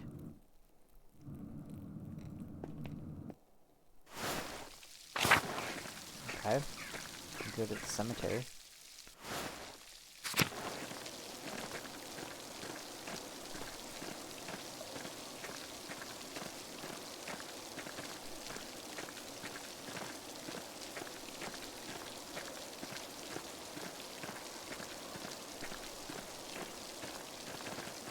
Oh, over here. Hic iacet frater Gerhardus de Oenipons. Here lies brother Gerhard of something. Huh, Ferenc's cipher pointed here, but I don't see anything out of the ordinary. Okay.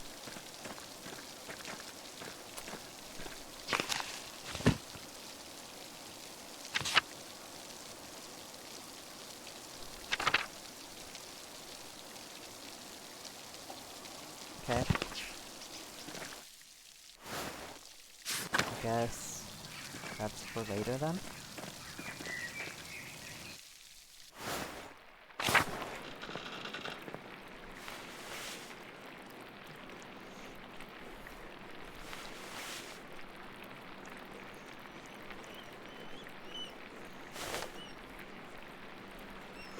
Brother Adoc, this work. I don't know where to start. Inconsistent spacing, rough strokes. You're working like you want to see this place closed. Brother Prior, I am working to the best of my abilities, and I dispute your criticism. I may not be fast, but I still have my talent, praise be to God.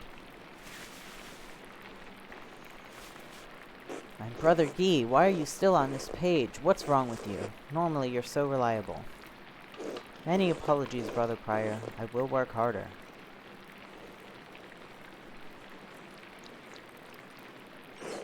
Piero, I can't believe this. Baron Rothvogel has come to check on his progress, and this is all you have?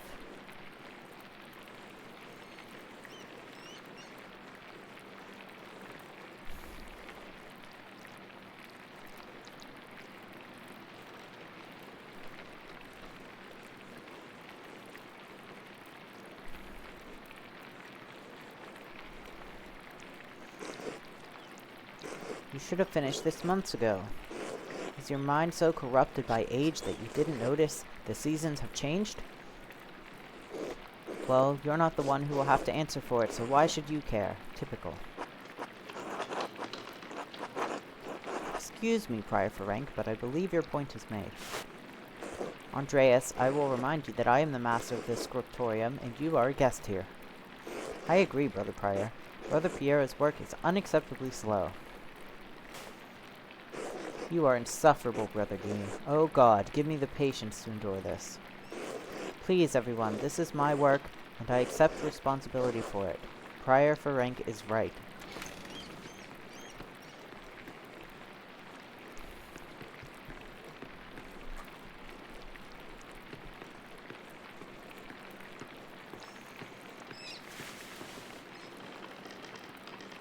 Prior for rank, is this mine? It must be, yes? It is, my lord. I can No, I don't want excuses. I've come all this way, and I have to be honest, I expected more. It's nowhere near finished, and the style is, well, it's very old-fashioned. I thought I made my desires clear.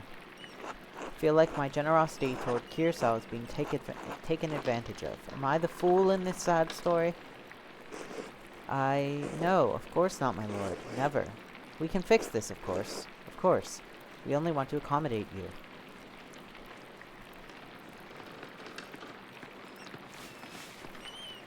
Ah, Andreas. Good to see you again. How should I respond to this? The abbot already seems annoyed.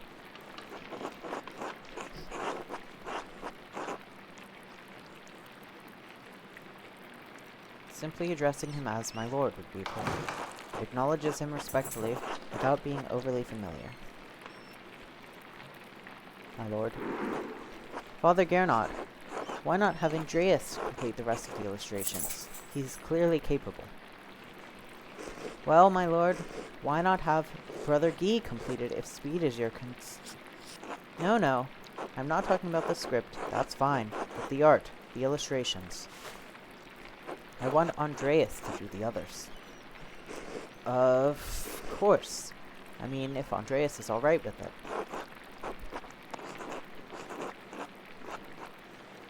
Well, clearly I'm going to have to do it no matter what. So there's no point in complaining about it. If it takes the pressure off of Brother Piero, I'd be delighted to complete the work. There we have it. I hope this allays your concerns, my lord. Excellent. By the way, Father Abbot, am I still welcome at your table for supper? Naturally, my lord. Wonderful. I'd like Andreas to join us. Well, I have already made supper plans with the Drucker family, but once again, if I bring that up, he's not going to care, because that's the kind of guy he is. He's just going to be like, too bad, I want you to do this, and it will probably annoy him, so just gonna not say anything. Well, that would be quite unusual. Unusual or not, I doubt that my good friend, the Prince Bishop, would deny additional guests at his table. What do you think? I understand. Yes, you're right, of course. Andreas may join us for supper. I look forward to it.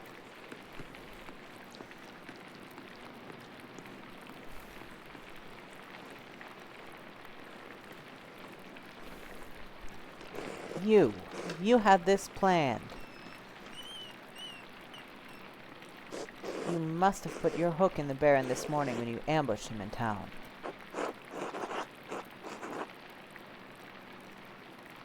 That's beyond ridiculous. Listen to yourself.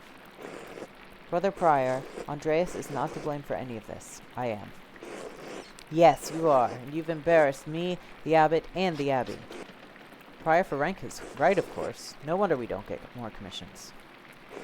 Guy, can you stop flattering the prior for 1 minute? Say nothing. Brothers. If you please, Sister Zdena and I would prefer it if you could keep the noise down. It sounds like Samson slaying the Philistines in here. Of course. Get back to work, everyone. Well, that was not wonderful, but there's nothing to be done about it now. I'll finish my work here and wash up in the lavatorium for supper at the abbot's table.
Is this perhaps the time when I can sneak into the library?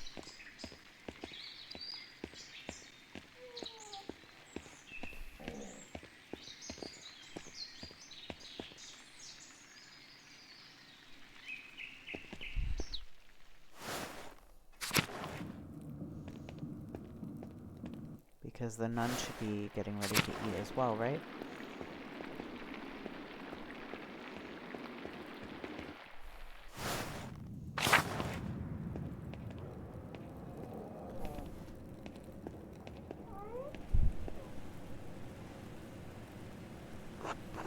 Guess not.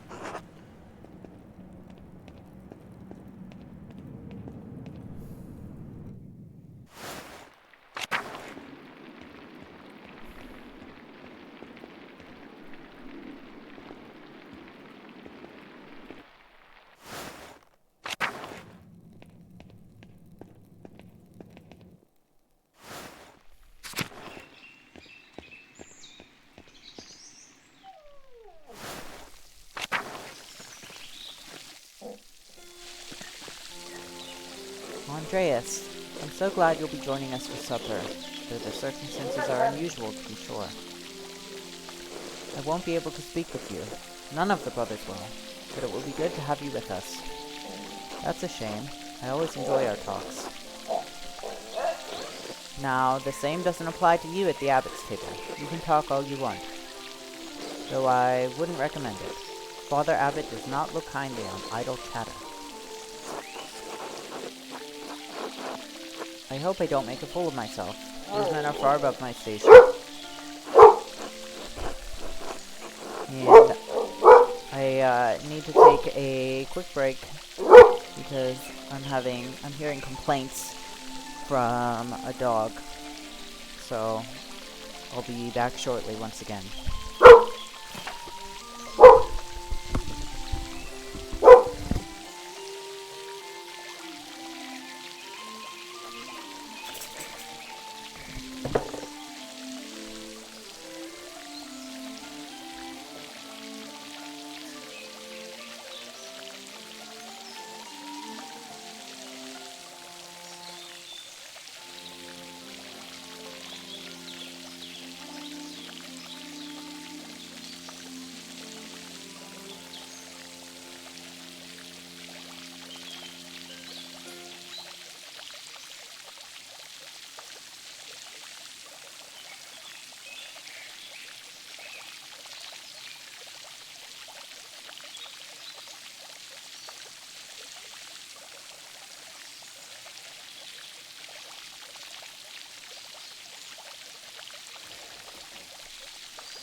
Okay, I'm back.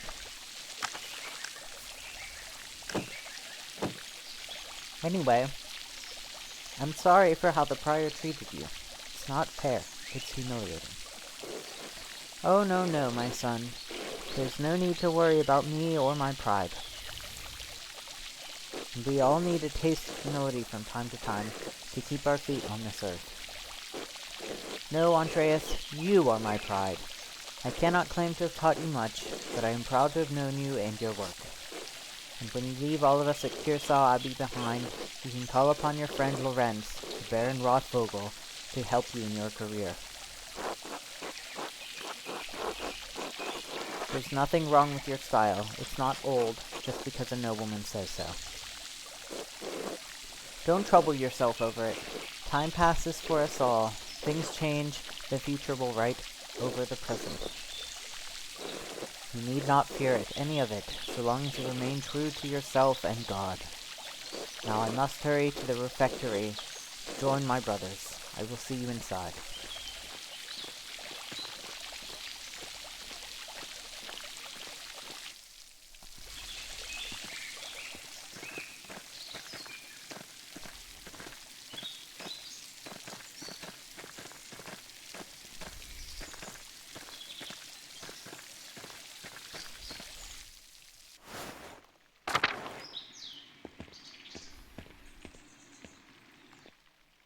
We have a leak. Probably get on fixing that. Can pet their dog while they're not here. Good dog.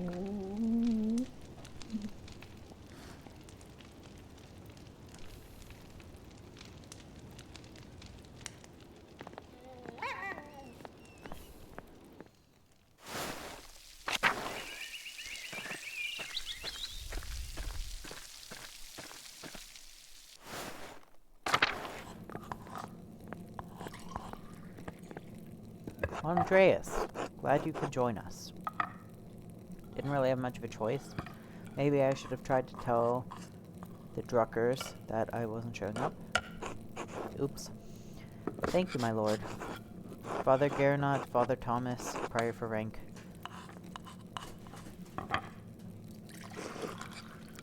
Simon Peter answered, "You are the Messiah, the Son of the living God." Oh, the Gospel of Matthew. Wonderful. Jesus replied, "Blessed are you, Simon, son of Jonah, for this was not revealed to you by flesh and blood, but by my Father in heaven. And I tell you that you are Peter, and on this rock I will build my church, and the gates of Hades will not overcome it." Have you read Matthew much, Andreas? Yes, I studied it extensively while I was in university, while I was pursuing my theology doctorate. Ahem. I will give you the keys of the kingdom of heaven.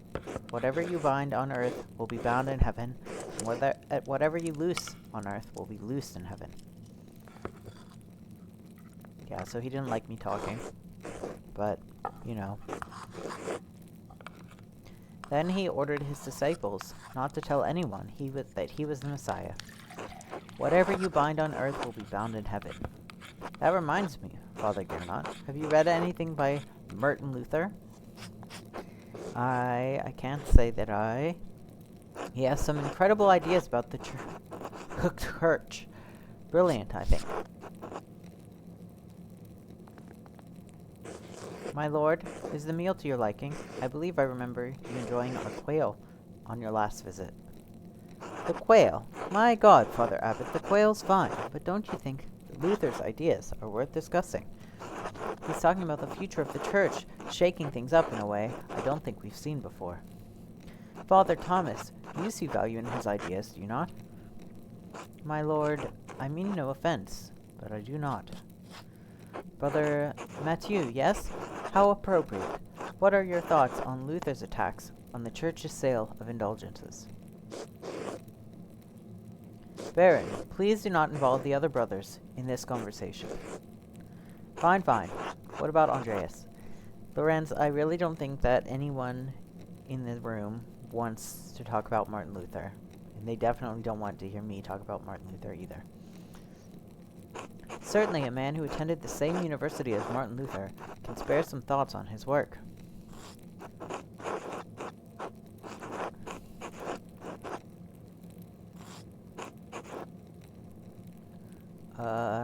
He's really put me in a difficult position. There's a lot of theology to talk about. Maybe Father Garneau would appreciate that. Why not join in a debate? It may bring everyone closer to understanding truth. It would be wise to defer to the abbot's authority and decline. True, after all, it is his table.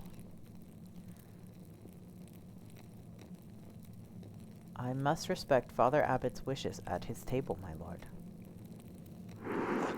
Et tu, Andreas. I expected more of you.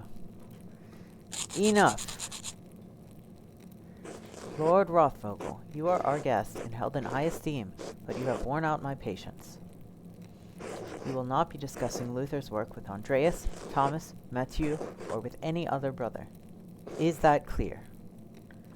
I suppose, Father, it is your abbey, but you're taking too much offense at this, and you're far too afraid of change. Whether it's from Luther or someone else, reform is coming to the church. You had better accept it. What? Neither you nor Martin Luther dictate change to the Holy Church on their whim. This talk is beyond insulting. It's blasphemous, outrageous. How dare you? I see. I have overstepped my bounds, and I suppose I've ruined everyone's supper. My apologies.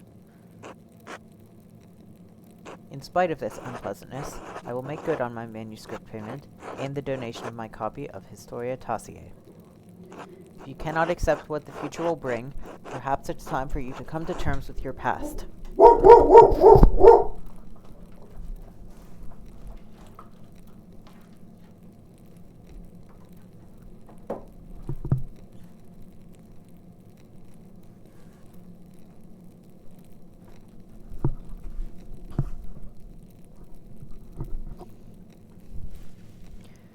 Well, no need to overstay my welcome. Fathers, brothers, Andreas, good night.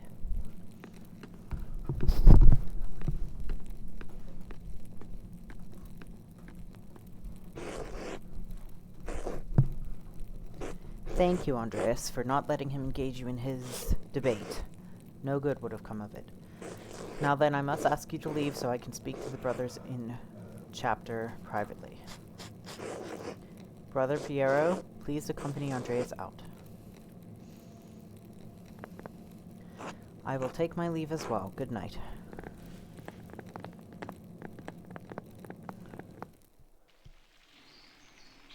Don't worry about Father Gernot and the Baron. Is it Gernot? Gernot. Where's he from? I'm sure it will all be fine by morning. I hope Father Abbot can see that the Baron's heart is in the right place, even if he picked the wrong time to express himself. That seems unlikely. It may be so, but we must never lose hope. In any case, I do hope the Baron respects the Abbot's wishes for the rest of his stay for everyone's sake. Brother Piero, what do you think of Martin Luther's ideas? Ha! That is for younger and wiser men than me to decide. I am just a monk, thank God. Good night, my son. No, Andreas, don't leave. We have to sneak into the library. Andreas, no! Oh, damn it. How are we supposed to get into the library now?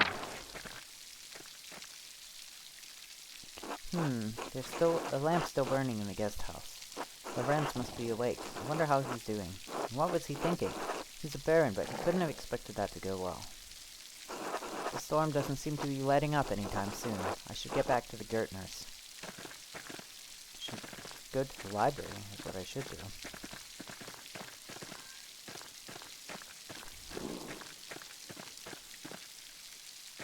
I can't seem to sneak around this way either. Ooh.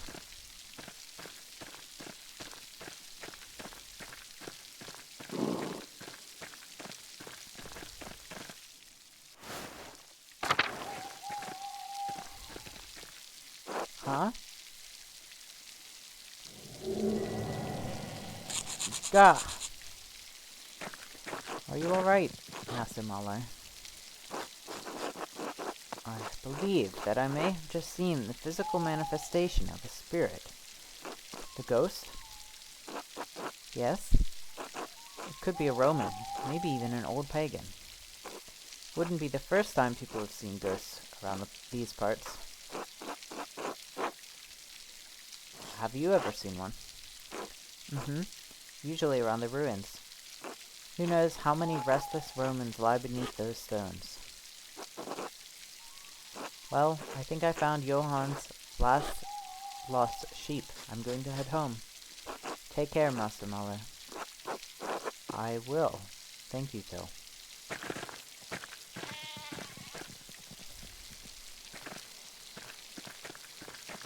Okay. Can I go down to the ruins, though?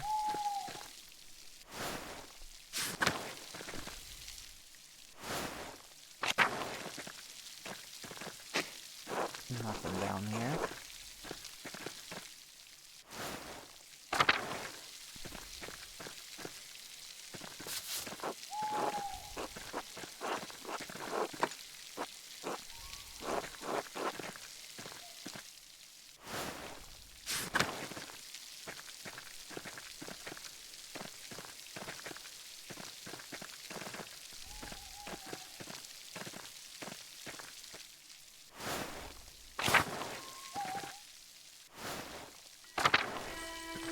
Ah, no!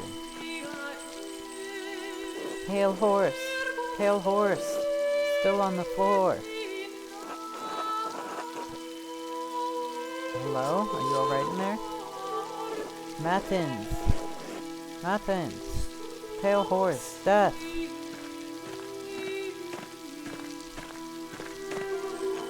Sister, listen to my voice. Do you hear me? You hear me? Yes. Yes, Father, I hear you. Am I here? Is this now? Yes, you are with us, and this is now. I apologize, Andreas. I imagine that must have been quite alarming. That sounded like she was having an ecstatic vision. Your knowledge surprised me, Andreas, though the Baron did say you were an educated man. But yes, Sister Amelie is a mystic, gifted with visions, when God sees fit to give her one. Some are more frightening than others. Why are we talking about her like she's not here? What is she doing in there? Does she live in that church? She lives there, yes. I'm a little surprised you haven't noticed her before. If you came to Mass more often, you would see that I give her communion through a window to her cell.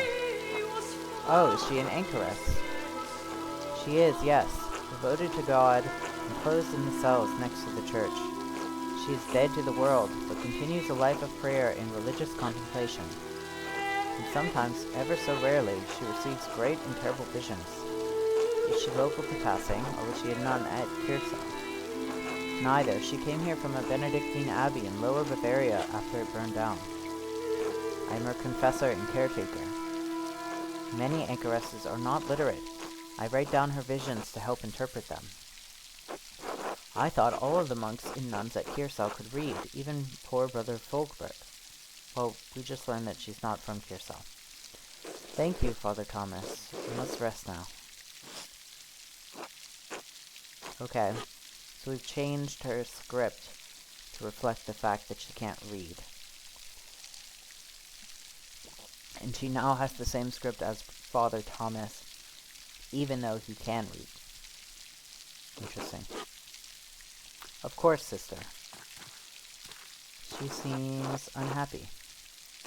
She is not unhappy, but she is in pain, both physical and spiritual.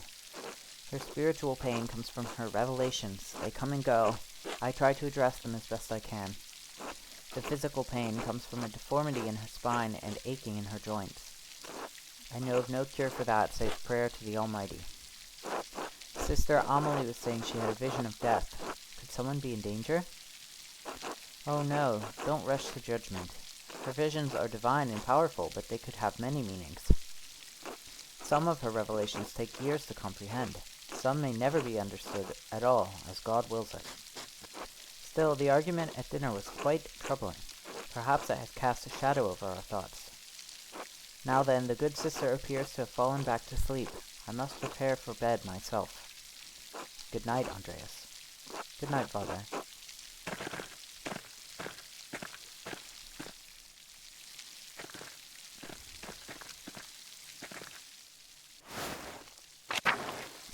People leaving their dogs out in the rain? Fucked up. It's not right. I'm sorry, Staub. I would never leave you out in the rain if you were my dog.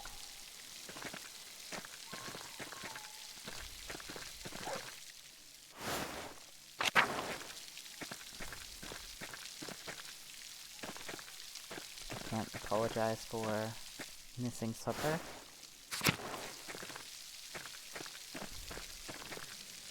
These people are all closed up.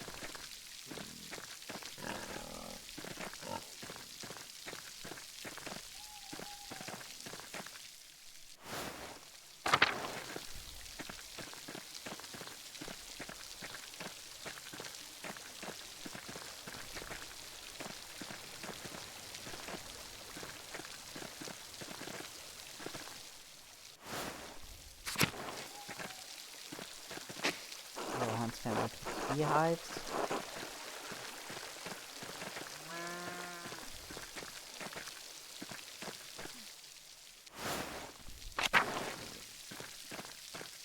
I can probably give Clara her money now. Oh, they're all sleeping already. Okay. Guess I shouldn't wake her up. She can get it in the morning, probably. That's probably fine. It's getting late. I should get some rest. Go to sleep.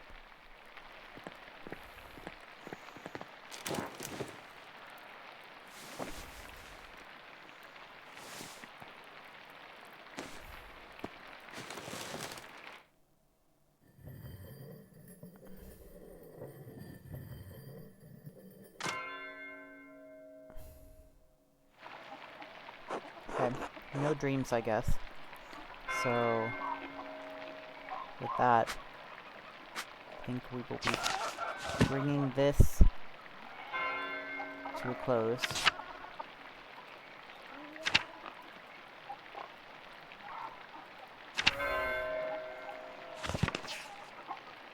As soon as I figure out how to save the game.